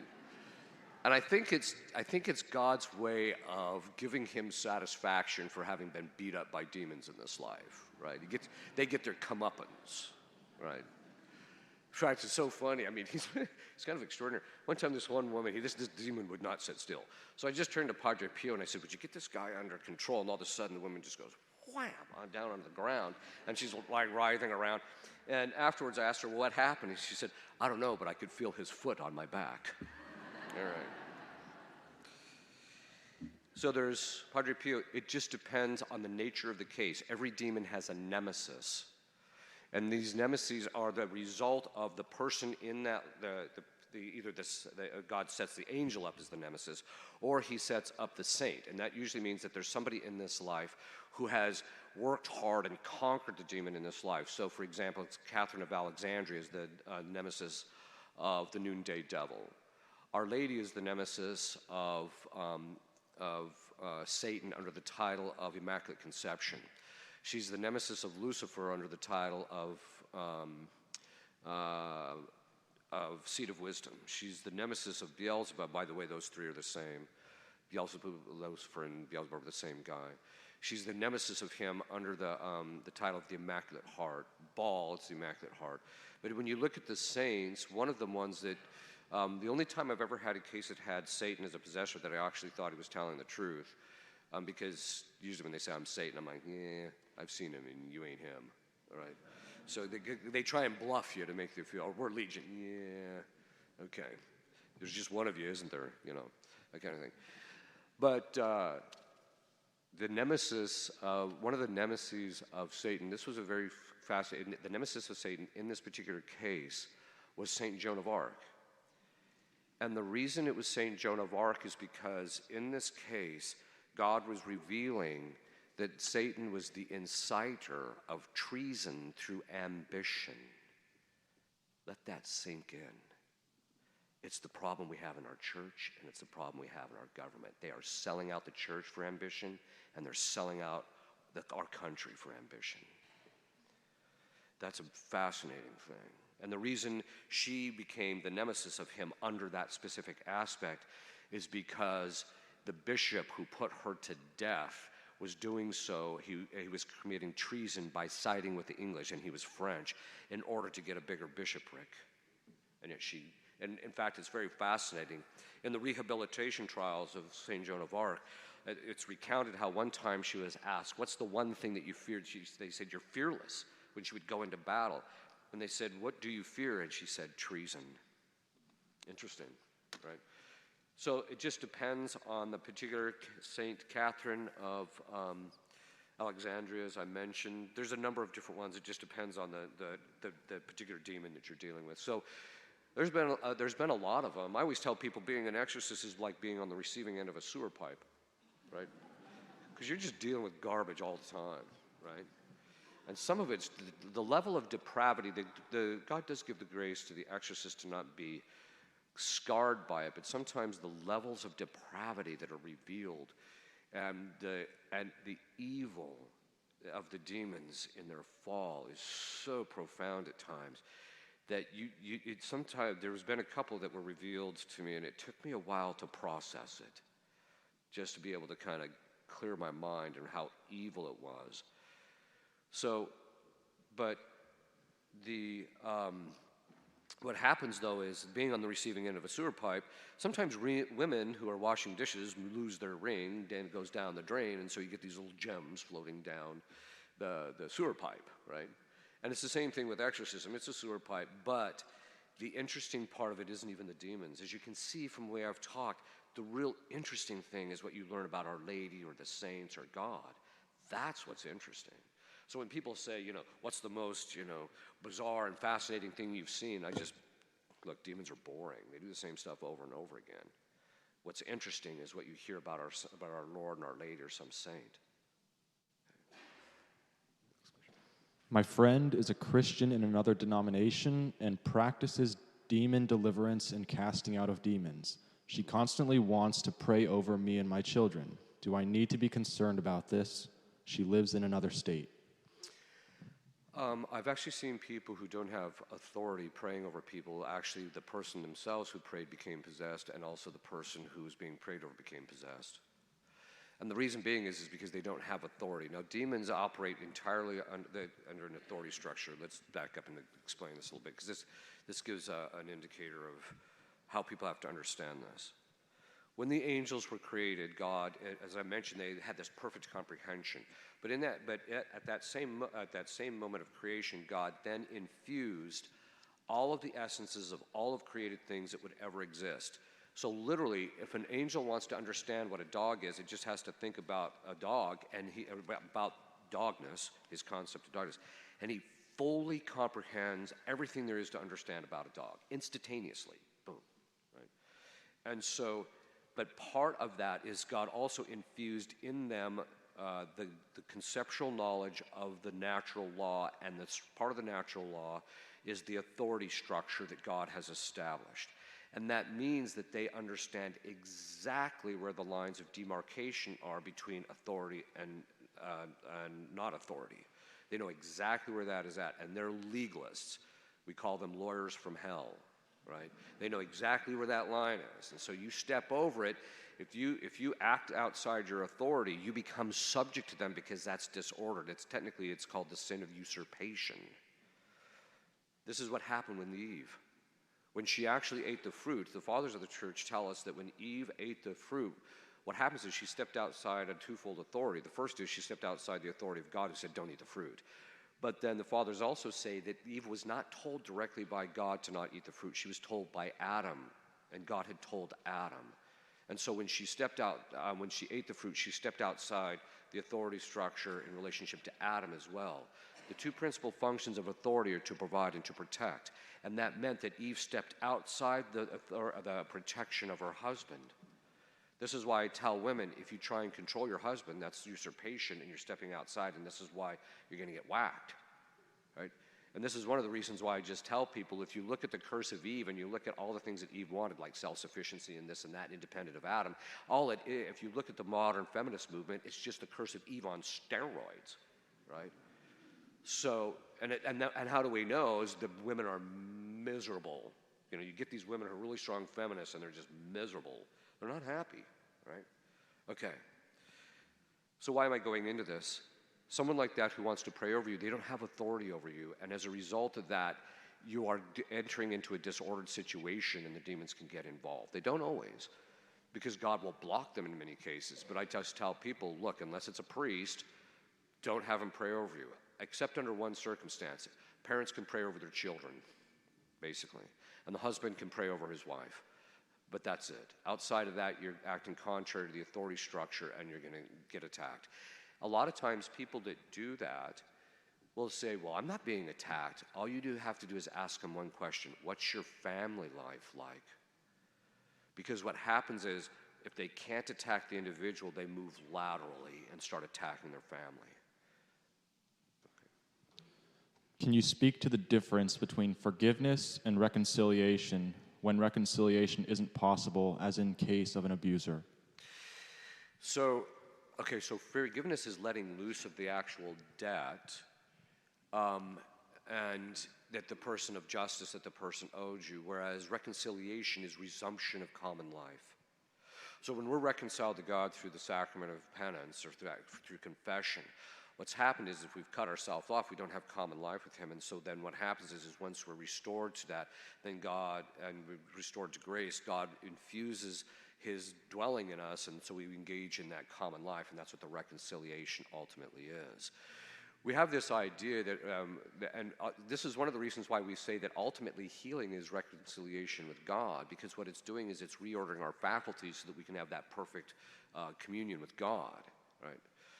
So that being said, in relationship to abuser, you must always forgive them for no other reason than for your own sake. It doesn't mean that you resume common life. And by that, we mean that has to be governed by prudence. And there's two parts to it. The one is, as St. Thomas says, he said that, you have to have charity for everybody, but it doesn't mean that you extend the effects of charity to some people, because if you do that, it's just going to make them more entrenched in their sin. Well, if you start in relationship to the abuser, if you just automatically just reconcile, you're just going to confirm him in his abuse, right? And so that's not good for him. It's contrary to his good. But then, and that's why you still have to forgive the person, you pray for them and do whatever, but you don't necessarily have common life until they change. And then, as a matter of charity, the common life, that's when the reconciliation would occur. If you're talking about, but on the side of the individual who is hurt, then it's also a prudential matter. If you need to heal, well, you can't have the person who's wounding you constantly at you, right? And so as a result, you can't resume common life until you heal fully as well. Now, this is true primarily in relationship to grave woundedness. If it was true in relationship to just minor wounds, well, then no people could be married, right? And so so when it comes to minor things, they have to be willing to work those things out and heal and forgive the person and have that reconciliation. And in that particular case, the reconciliation can actually help the other person to stop the abuse or stop the thing. But if you're talking about grave abuse, it's just governed by a different set of principles. How can we best offer reparation for sins against the beauty of Mary, and how can we comfort her through her sorrows? Part of it is just meditating on them and also making acts of love of her and of love of God, obviously. Also doing little acts of reparation. So if someone blasphemes Our Lady's name, then, say, blessed is the name of Mary, or what have you, do the divine praises in opposition to it. The other thing we have to recognize about Our Lady is because her heart is so consumed with God. A demon once said to me, he said, to love one is de facto to love the other. So if you love Our Lady, de facto you're loving God. And if you love God, it means de facto you're going to love Our Lady. This is one of the problems with Protestantism, right? You have to wonder, how much love of God do they really have that they hate Our Lady? It's just weird, right? We know that's not true. In fact, he said, to make reparation to one is to make reparation to the other. So if we make reparation to Our Lady by doing some penance or something in order to, and we give that to Our Lady, and also if we do some act contrary to that in order to make it up to her, that will make the reparation. But also just making reparation to her son itself is making reparation to her as well. Do Catholics have any business patronizing the modern entertainment industry? Music, movies, Disney, etc.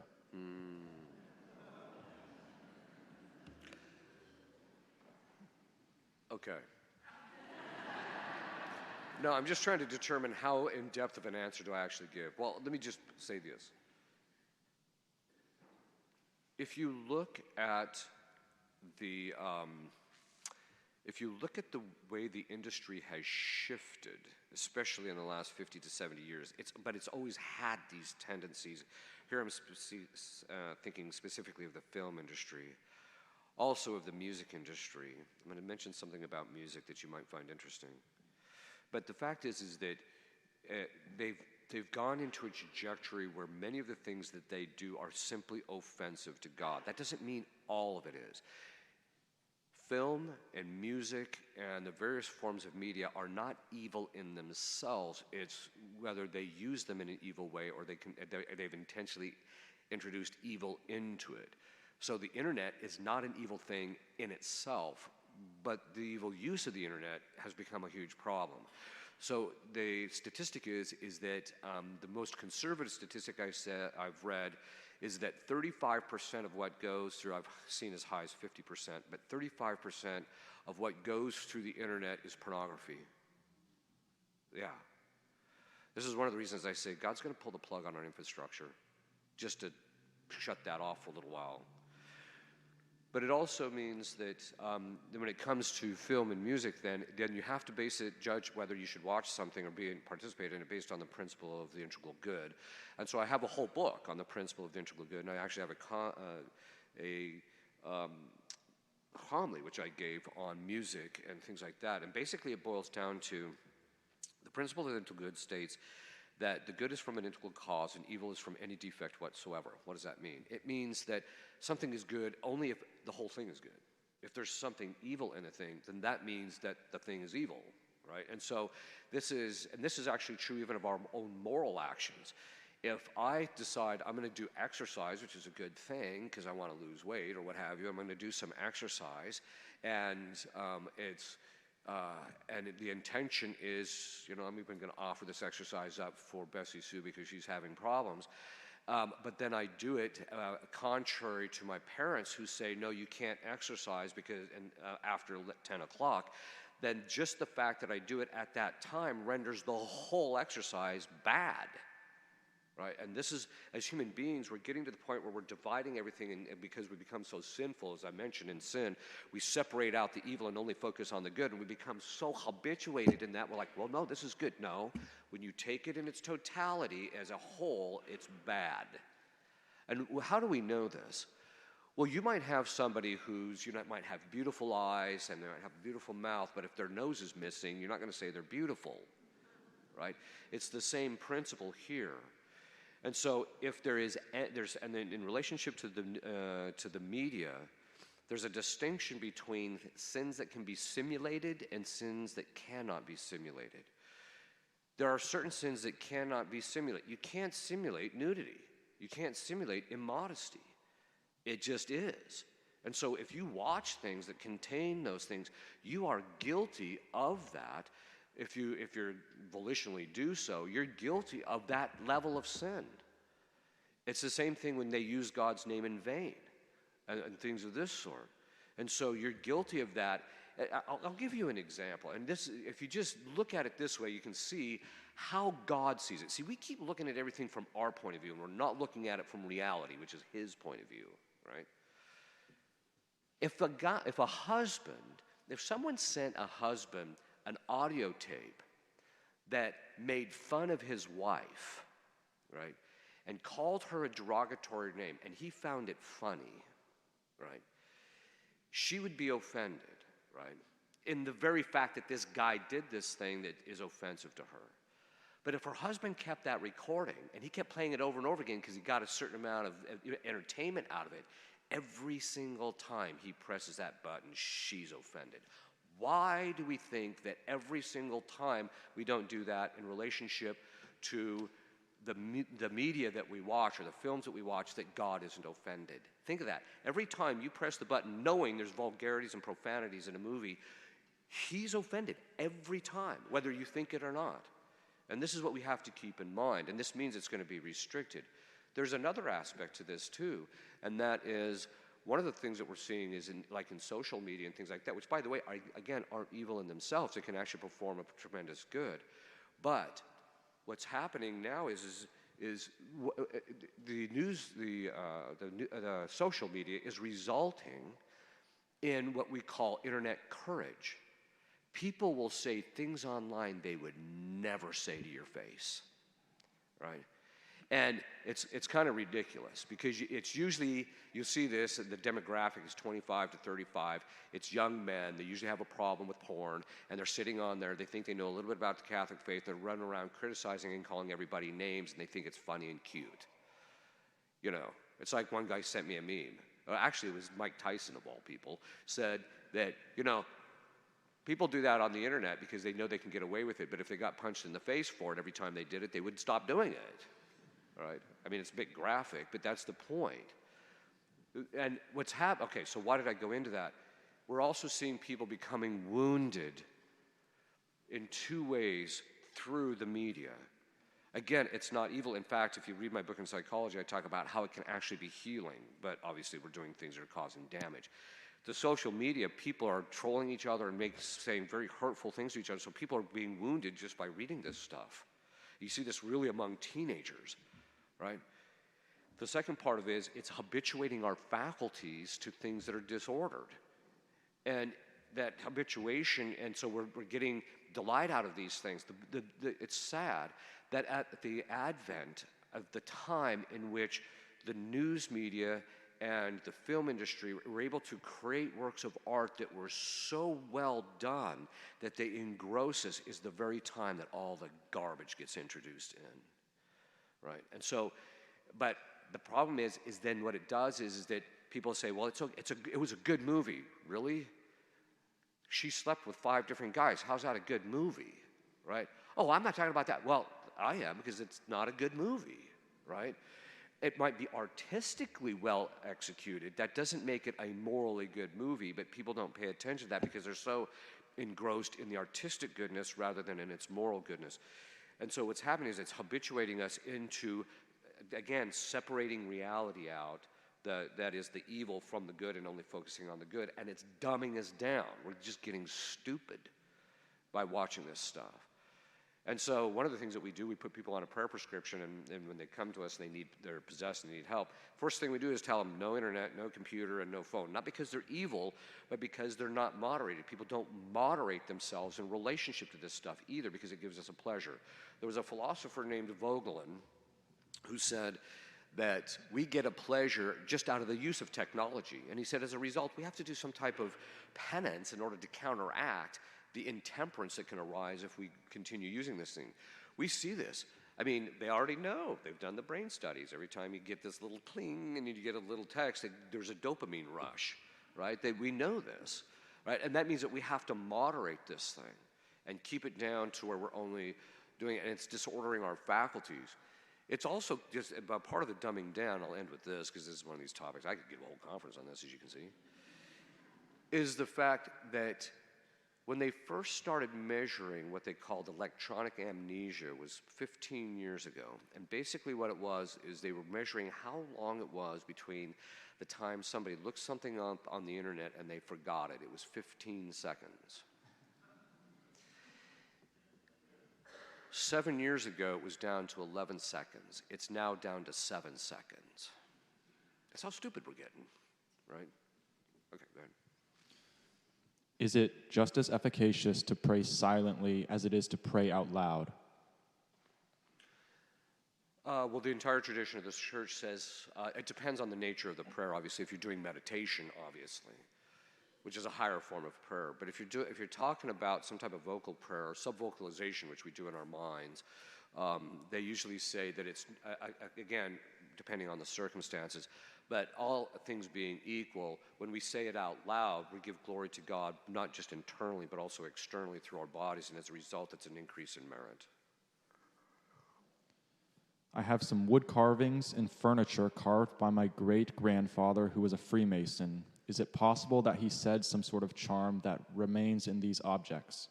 What should I do with them? He made carvings for many churches, mostly Protestant. Thank you.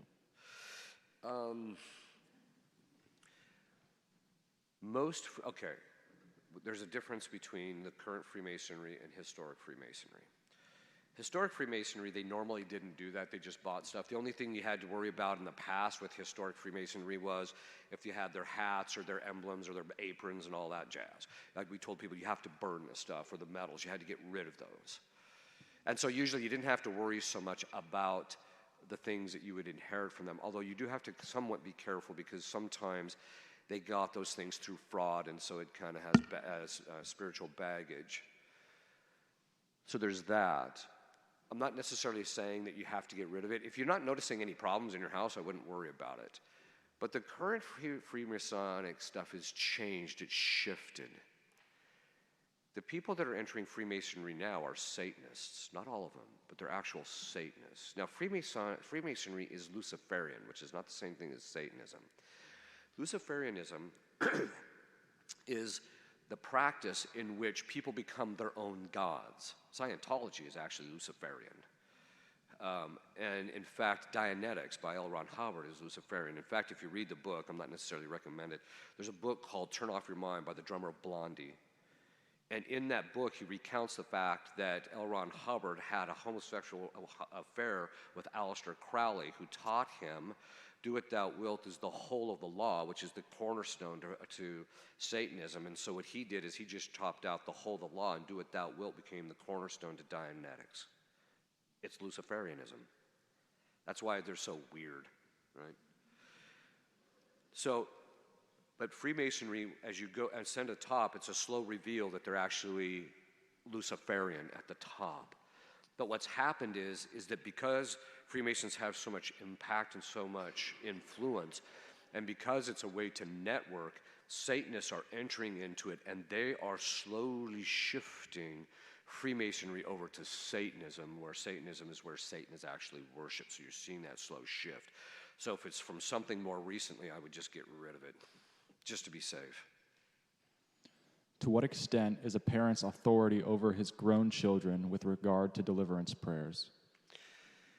So the basic way it works is that this authority structure is designed that parents have authority over their minor children. So both the husband and the wife have the ability to command demons, because they have the authority over their children, to command the demons to actually leave in relationship to their children, the minor children. Once they've reached the age of majority, there is a bit of a shift. The mother no longer has authority over the children once they reach the age of majority.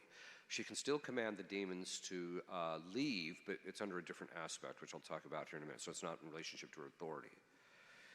The father, in relationship to the sons, no longer has authority over his children once they reach the age of majority, and so that he no longer has the ability to command them to leave based upon his authority as father as such. Again, he can command the demons to leave, but from a different reason. The minor daughters are a different matter. The entire tradition of the church stated that according to the natural law, daughters once they reached the age of majority, were still under the headship of their father until they either married or took vows. And this was in order to protect her honor. And this is why St. Thomas says that the principal aspect of the sin of fornication is it's an injustice against the father to protect the daughter's virtue. It's primarily a sin of injustice, not intemperance, he said, although intemperance is part of it. And so once she does that, then he patches that. We actually know this is the case. It's actually in a ritual I'm sure all of you seen numerous times. The father brings the daughter up, not the mother. The father brings the daughter up to the altar rail at her wedding. The groom is standing at the altar rail. The daughter's face is veiled, which is an indicator that nobody has bodily rights in relationship to my daughter, right? And that's his way of protecting her bodily integrity in relationship to her virtue.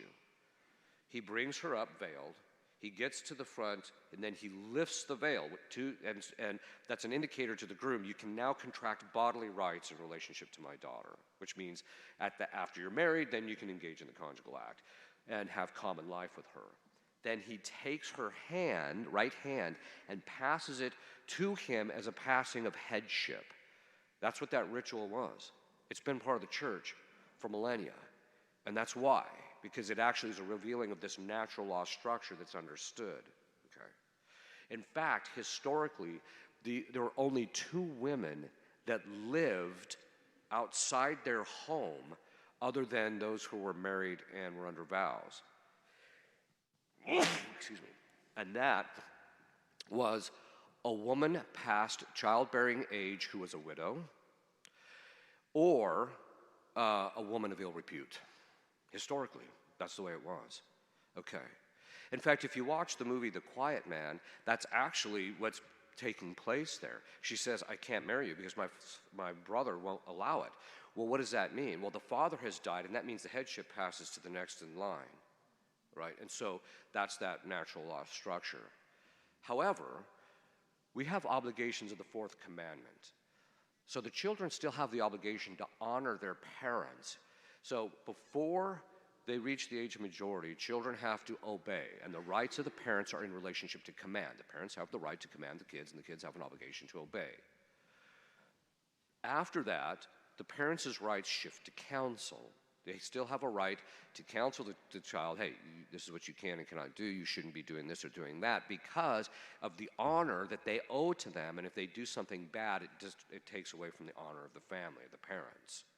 And so they still have that right. Because of that duty, or that right, it means there's duties in relationships to parents and children. So parents would still have obligations to the children if, like, say, one of the boys reached the age of majority, went out and worked, and then he got injured and he couldn't take care of himself, then the parents would have an obligation out of justice to take care of the child. Okay, this is a long-winded answer, but it's very key.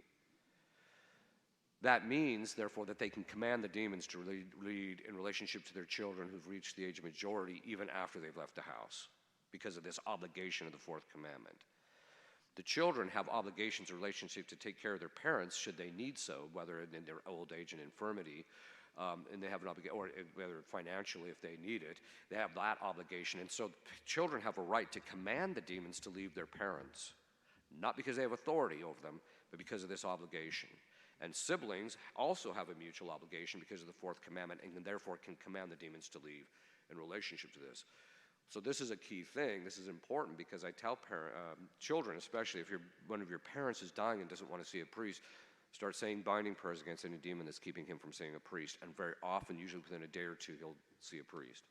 And so this is something and kids can do it for their parents, parents do it for their kids, and the siblings can do it for each other. All right, we're going to do 3 more questions. Could you speak to the effects of pornography on the individual that views it? Is possession possible?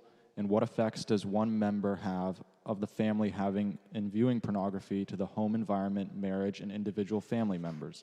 May it also have an effect on others within the home? Well, first is to the first part of the question, does it harm the individual who views it? Actually, it does. They actually know through brain studies that pornography slowly actually causes an atrophy or certain problems in the brain itself over the course of time.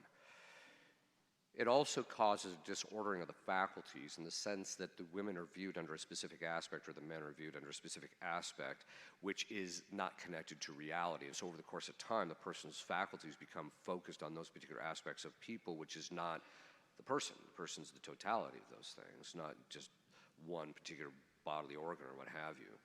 And so there's this, what happens is the faculties become more and more disordered. Two, as St. Thomas says, because the pleasure is so vehement, what happens is that it basically causes the lower faculties to be confirmed in something that's morally illicit, and that means that your emotions and appetites become stronger and more inclined towards sin. So you're actually causing yourself damage in the process just by watching it. In relationship to the spiritual warfare, once that stuff gets into your mind, it's stored in your memory, and that means the demons can make use of it going forward. So it doesn't matter that you confess it, it's still a landmine that you have to constantly navigate. And ultimately, you have to ask Our Lady for the grace of forgetfulness so that you don't remember that stuff. But it's something that the demons can use for the rest of your life against you. There's that. I mean, there's a whole aspect to that. So you're causing yourself an awful lot of damage. In relationship to the family life, then what ends up happening is let's back up. Can you become possessed? You can become possessed through any mortal sin whatsoever. Even I knew a woman who became possessed through a mortal sin of pride. The demon tempted, she was a virtuous woman, and the demon said that it was tempting her by saying, "You're better than everybody else." She took the bait, boom, he got in.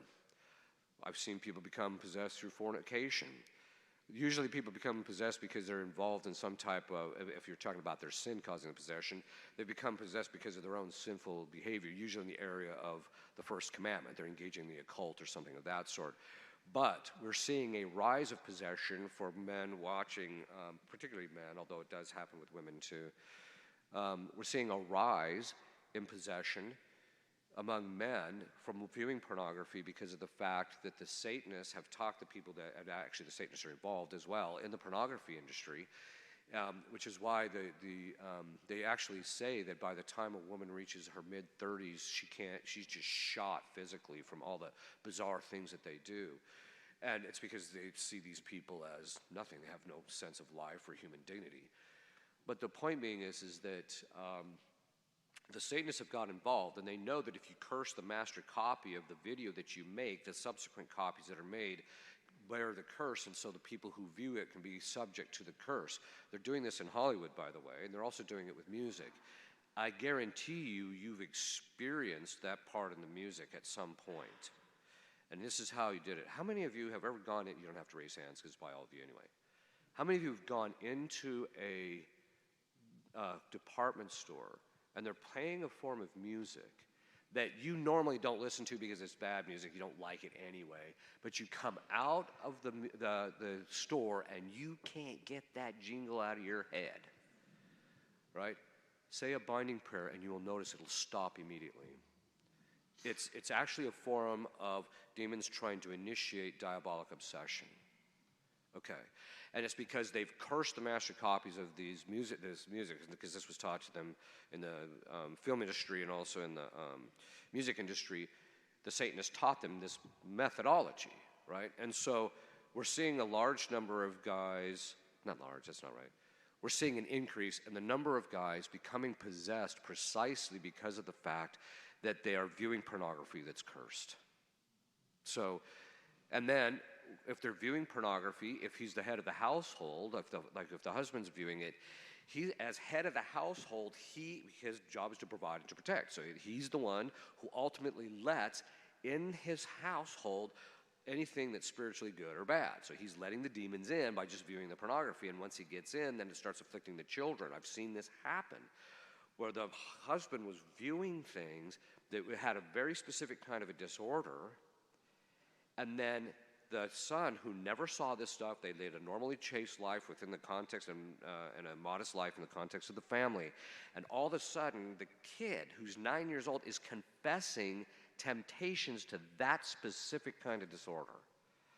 That's how demons get in and start picking, and that's how they get passed through the generational line. So I tell guys, you have to stop it.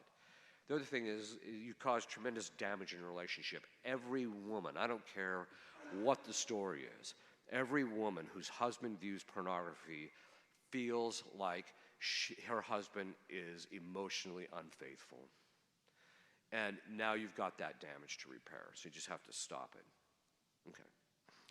If a house was infected by unclean spirits due to a possessed person living there, does the house still contain those unclean spirits even after the person departed? What should one do? It depends. If the people bring it into the house and they're there long enough, a lot of times they can also gain access and get control in the house. And so if they leave and the stuff continues in the house, then you just have a priest come in. There's exorcisms that they can do to clean it up, and you don't have to be an exorcist to do that. So they clean it up. Although a lot of times when the people leave, the demon leaves with them. So if you move in and there's no problem. On the other hand, as an exorcist, I started doing this once I became an exorcist, but I tell priests to do this. You know, really when you go into a house, you're blessing people's house when they first move in, you really should just do a minor exorcism before you do the house just to clean it out. If for no other reason, it's better to be safe than sorry. And last question, how can you heal from wounds that you cannot or can only barely remember? For example, the loss of a parent at a very early age or something like childhood sexual abuse. Is it necessary to remember yourself or be told about these things by others? That's primarily a psychological question, and it depends on the circumstances. In the psychologists, the healthcare professionals that we work with that actually follow a Thomistic point of view in their healthcare work, which means they don't follow the modern models. Sometimes they will go back there. Once a person reaches a certain level of virtue and healing, what they'll do is they'll help the person to go back and begin processing those specific things. A lot of times it's not so much, although there are times, it's not so much going back and healing in those moments, although there's some that you do have to go back and heal the memories, as they say. But there are certain times, like in a situation like that, if you just never had your mother around, then what happens is that the father can compensate to some degree, but the father isn't the mother, and mother isn't the father. And so this basically means that a lot of times what I do is I encourage people, well, then what you need to do is find a mother that you can have a mother-daughter or mother-son-like relationship with that's rightly ordered, whether that's your grandmother or somebody else, because a lot of times that will begin the healing process. Now, sometimes people don't need to heal in relationship to those things, but sometimes they actually do. Is it a sin to delay forgiving someone, whether it be minutes, hours, days, months, etc.? There's two aspects to forgiveness. St. Thomas talks about this in the context of charity, but he basically says you have to have love of God for everybody, regardless of how evil, how much they're hurting you, but you have to have charity for them. He said there's a difference, however, between loving somebody from the point of view of charity and the effects of that love. So he even says that God even loves the demons in hell, but he doesn't extend any of the effects of his love to them. Okay. So the same thing is true about forgiveness. We have to forgive everybody. Christ himself said you have to forgive 7 times, 70 times. And that in the Jewish religion meant every time, all the time. You always have to forgive people interiorly. For our sakes, if for no other reason, you have to forgive it. If you don't forgive people, even the delay is going to continue to cause damage. So you have to be willing to forgive immediately. But that doesn't necessarily mean that you extend the effects of that forgiveness. So if a husband's beating his wife on a regular basis, well, she has to forgive him. But that doesn't mean that then she just lets him do whatever, or that she, doesn't take prudential means of keeping herself protected. So the effects of that forgiveness sometimes has to be delayed. Does forgiving those who have hurt you require readmitting them to intimacy with you in friendship or otherwise? So that's the second part.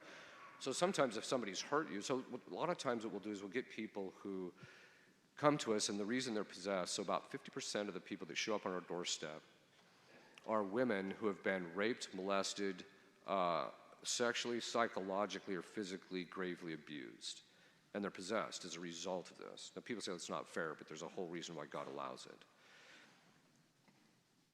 They can't go back into that situation because then what happens is the wounds keep getting renewed. The person keeps sticking the knife in them, metaphorically speaking.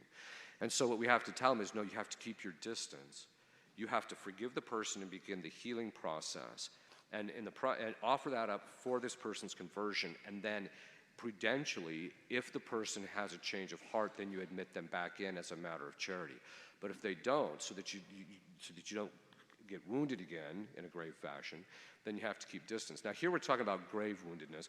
Obviously, just in family life, people are always picking at each other, right? So there's always a certain element of that. So you can't tell your wife, well, until you stop picking, I can't be around you. You can't do that. It has to be something in which it's something that's grave and that it's ongoing, and it's clear it's going to continue to be ongoing. But if it's not, then we just have to be willing to suffer it well. Can you be possessed if you take atonement of sins from someone who is possessed or oppressed? It depends on the nature of how that is done. So if you offer yourself to be possessed, you can become possessed through that. And the technical term for that is called transference. The church strictly forbids it. However, they say you can offer up your sufferings for people and prayers for people who are possessed for their sake. And you can do atonement for something that might have caused the possession, etc., for their sake. You just have to make sure you're in a place spiritually where you can do that, because demons will often retaliate if they notice it's starting to have an impact on the possession. So you just have to make sure you're spiritually where you need to be. How to heal my kids' hearts for the bad I have done. Discipline without love, being mean while I raise them.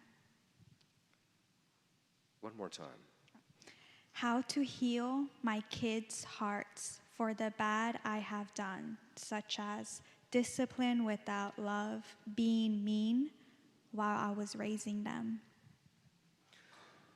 There's a few steps that have to be done. One is there are times in which the parents are literally going to have to, if it's really bad, the parents are going to have, and if the kids know it, they're going to have to ask their kids for forgiveness. That doesn't mean the kids have to immediately do it, but that's got to be the first step. The second step is that they have to start loving them in a rightly ordered way. And they have to be willing to suffer the kids lashing out at them, etc., because the kids are venting, right? And a lot of that is because of the fact that they're hurt and wounded. And so basically in that asking for forgiveness, you're correcting their view of you now, because you realize that they realize, okay, you're sorry for this. And then the love indicates that you're serious about trying to repair your relationship with them. And then that begins the groundwork for them being able to heal. You can also pray for them, do prayer, sufferings, and good works to merit the grace that they are able to heal. The other part, which I haven't really talked too much about, is the fact that demons will pick at our woundedness. They know we're wounded. They can tell. They can see what happens to us, and then they just start picking at it by temptations and things of that sort. So one of the principal ways you can help people to heal is ask our Lord and Our Lady, A, to give the person the grace to heal, but also to block any demons or bind any demons from picking at the person, or picking at them from keeping them from healing, but also from them forgiving you for what you've done. How do we distinguish between authentic demonic possession and other forms of mental illness? And what are the implications for our approach to pastoral care? Okay. That's a whole lecture. In fact, I just spent 7 days with healthcare professionals and priests becoming exorcists, training them to see these are the patterns. If you don't know what you're looking at, the patterns look very similar between possession and psychological illness. But there are very distinctive patterns. That's why I wrote an 800 and some page book on parsing out these are how they're different. It's not in the lay version, which is Dominion. In the priest version, it's in there. And the reason we took all that stuff out is because we just didn't want people coming in and faking they were possessed and knowing how they're supposed to act, right? Okay.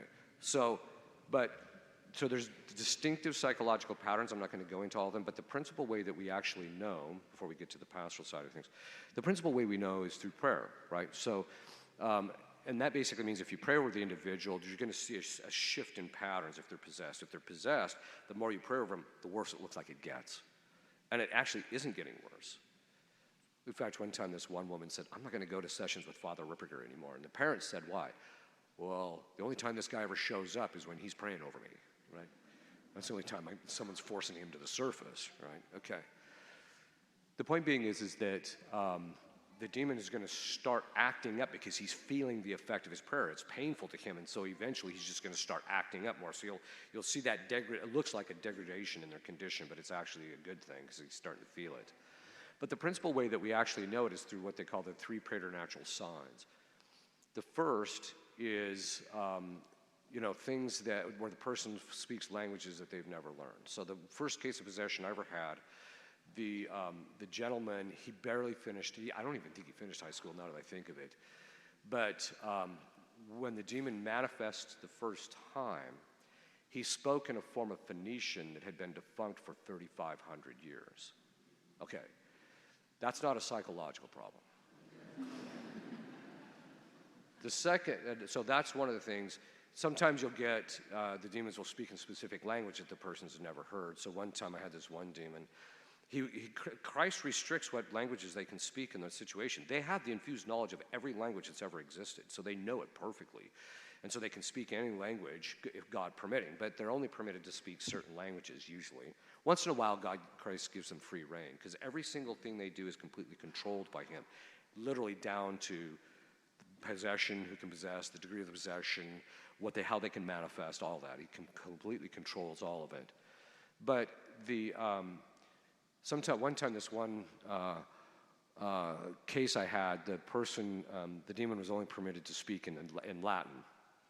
And my Latin is fairly good. I have a fluent reading knowledge of it. I can hear it fairly well. But when it comes to speaking it, I always had to formulate the grammar. So what would happen is during the session, I would command him in Latin. And if I used the accusative case, when I was supposed to use the dative case, he would act like he didn't have to suffer this, right? So my grammatical errors he ignored. At a certain point, I'm like, hey, this guy's helping my grammatic skills. Okay, so that's an indicator that, and this person had never studied Latin, so those are one of the indicators. Sometimes you'll actually hear psychologists, they were saying this in the 70s, and it was just completely daft. They were saying things like, oh, well, maybe at some point they heard the language. Okay, do you know of anybody who can hear a language once and all of a sudden has perfect fluency? That's absurd. Right? It violates the principle of sufficient reason. I mean, it's just nutty, which we'd expect coming from psychologists. Okay. But so the second one is occult knowledge. There's things they just don't know. Now, there's 2 forms of occult knowledge. The first is that they'll tell you particular things that there's no way they could know. So they'll tell you things you did that morning, and there's no way they can know. So one case, a bishop was actually present, not in my case.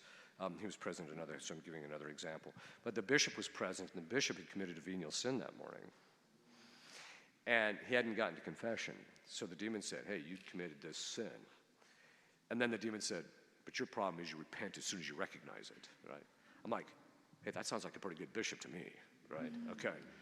So they can know particulars. The other one is they can have universal knowledge. So they can make theological statements that there's no way these people can know. Right, and so that's one of the ways that you can know it. The last is those things that are beyond human capacity. So that's when they'll change shape, literally change shape in front of you. And that's about what 80 to 90% of what an exorcist sees is the person will actually change shape. And that we call it morphing. So they change shape, which is beyond the human capacity. They'll levitate, but levitation's not always a sign of possession, but when they do levitate in conjunction with other things, then you know the person's possessed. And that's why I tell people, well, look, levitation's not a psychological problem, right? So the church gives you things that when they're clear, they give you a clear indicator that the person's possessed and that it's not psychological. Those are what we call the primary signs. But then there's 57 categories of secondary signs that we can use to get at least an initial indicator that the person is probably possessed. But it's not until you actually see the demon manifest preternaturally that you know, okay, we know for certain the person's possessed. Pastorally, the best thing that I usually tell priests is you need to contact my lay assistant, because what we did is we designed a protocol. There's a whole story behind why we designed the protocol, but we set up this protocol. We put people on a specific prayer prescription, which slowly drives the demon to the surface, but it also can blow out lesser demons. So if the person's not possessed, it can get rid of the lower level kinds of things. And then if they are possessed, eventually there's a series of steps. Then once the demon manifests preternaturally, then we can get them to an exorcist, either locally or we'll take the case under certain circumstances because that's what we do in our community. So that's it basically, so pastorally though, one of the things that I tell people is that if you want to keep yourself protected from diabolic influence, but if you also want to blow it out in your own particular lives, is the pattern that we kept seeing over and over again is, as exorcists, especially in the last 5 years, was that liberations of the possession were revolving around either the incarnation or the passion, particularly the precious blood. And so we've just kind of noticed that pattern. And so in our prayer prescription, we have them doing the Angelus at 6, noon, and 6, and then also the prayers of the Auxilium Christianorum at 6, noon, and 6. And what we started to notice is that people who had diabolic oppression and obsession, it would slowly blow it out over the course of time, usually within about 2 to 3 months on its own. They didn't even need to see a priest. They didn't need to see an exorcist if they followed this prayer prescription. It even got rid of 2 cases in the last 2 years, got rid of people who were possessed on lower level forms of possession. And then in the other cases, it just drives the thing to the surface, and then they were able to get some help.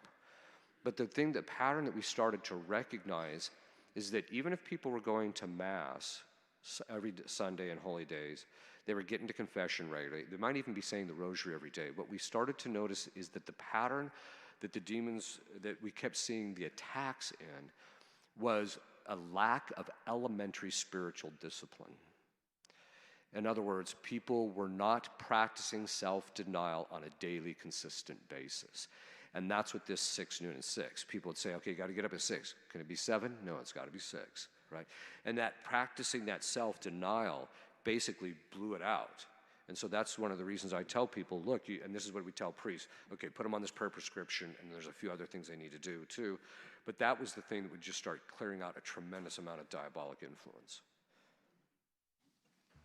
What are a couple recommendations you have for teenagers listening to you today?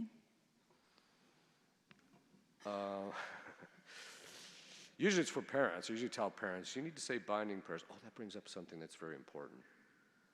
You need to say binding prayers every day for your kids. You should probably be blessing your house. Feed your kids a lot of exercise, water, and salt, right? So, no, as far as the teenagers go, I think it goes back to that discipline. What they really need to realize is that their goal is to have virtue. The fundamental goal of parents is to get their kid not through college. Their fundamental goal is to get their kid to the age of majority with sufficient virtue to assume the essential obligations of life. And that means they need to start studying the virtues and start developing them consciously. Okay, these are the virtues I need to work on, this is what I want to gain, etc. The other thing is that demons know, because when they were created, all angels were created, when they were created, all of the natures of all the things that would ever exist were infused into their intellect. That means that an angel just has to think of a dog, and he fully, instantaneously exhausts everything there is to know about a dog. Okay. That means that they also have a perfect knowledge of the authority structure as God designed it as part of the natural law, both in them and in us.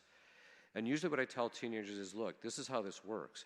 That authority structure, the 2 principal effects of authority, to provide and to protect. If you step outside the authority structure of your parents, you leave yourself open to diabolic attack, and you're going to get shellacked, right? And so I tell them what you really need to do is work on obedience in a rightly ordered fashion in relationship to your parents, and you're going to find that your interior life is going to be a lot quieter because the demons are going to be attacking you a lot less. One of the things I failed to mention in relationship to Our Lady of Sorrows is the fact that when St. Simeon said, your heart will be pierced that the hearts of many would be laid bare, or your soul should be pierced, sorry, so that the hearts of many would be laid bare. What he was telling us was that Our Lady, by going through the passion of Christ, would merit an intimacy with God that no one else would have. Now, we have this. There's things we tell our family, there's things we tell our friends that we won't tell other people. And that's kind of the way God is. So there's things that he communicates to her that he doesn't communicate to anybody else. But he will allow her to reveal them for the sake of drawing attention to her perfections, her amiability, all of that. And so I tell people, if you pray to Our Lady of Sorrows and ask, what is the predominant defect I need to work on? She'll give you the grace to see it. And then you can start working on it. The other way is ask your guardian angel, hey, what do I got to work on? because your guardian angel deals with you all the time. I figure being a guardian angel is like trying to take care of a dog that's just out of control.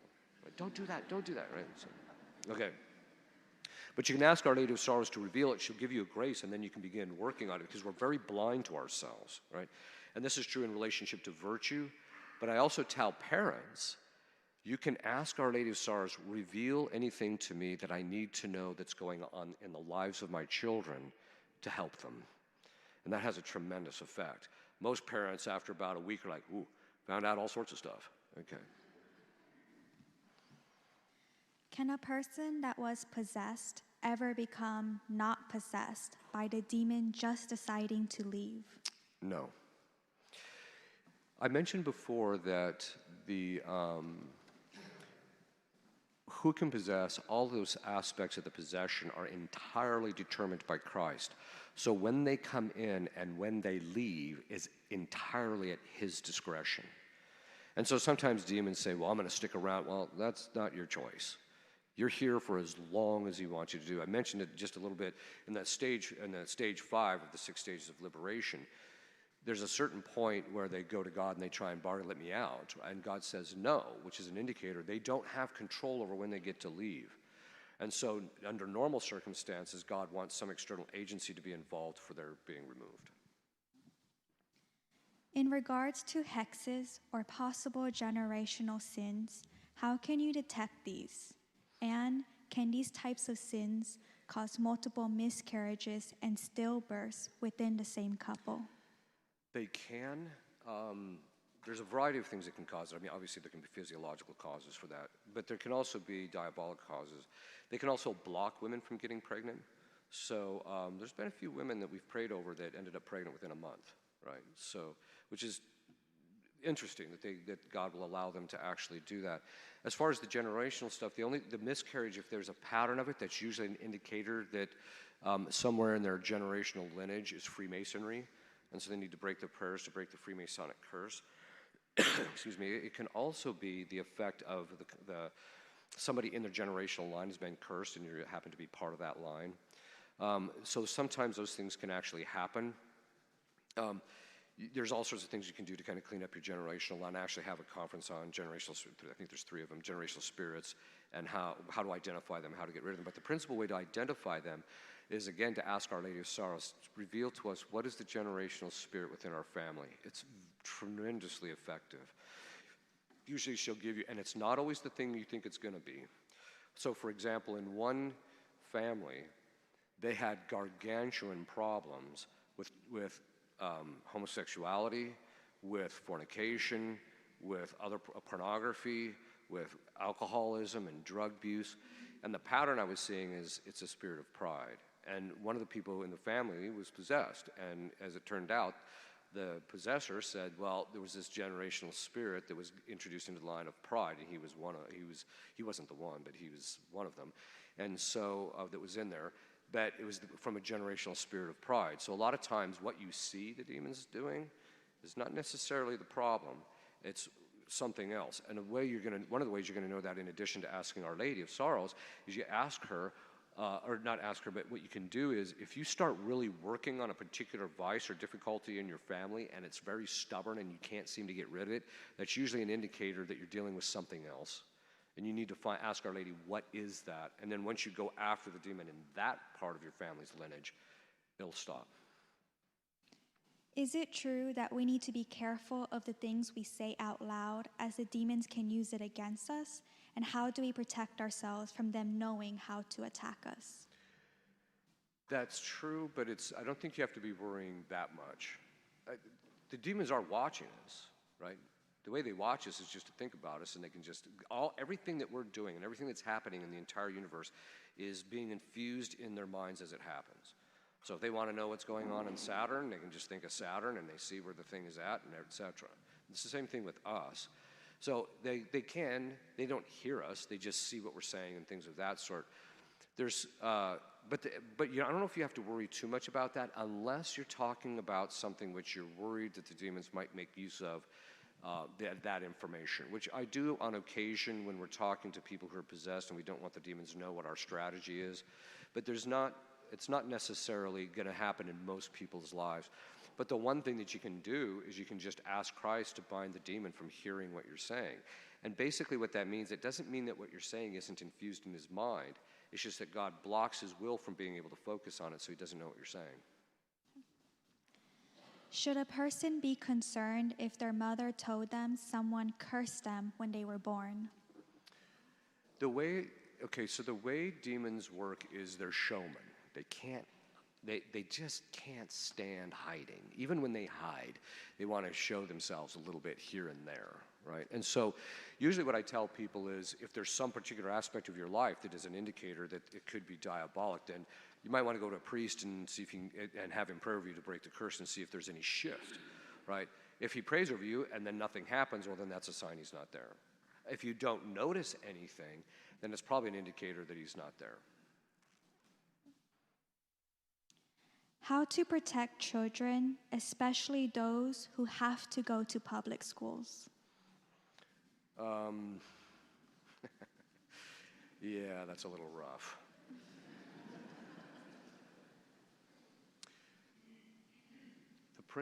One of the principal ways is obviously giving them a full catechetical formation yourself, making sure they have it. Don't just send them to a Catholic school. Don't have them just go to CCD.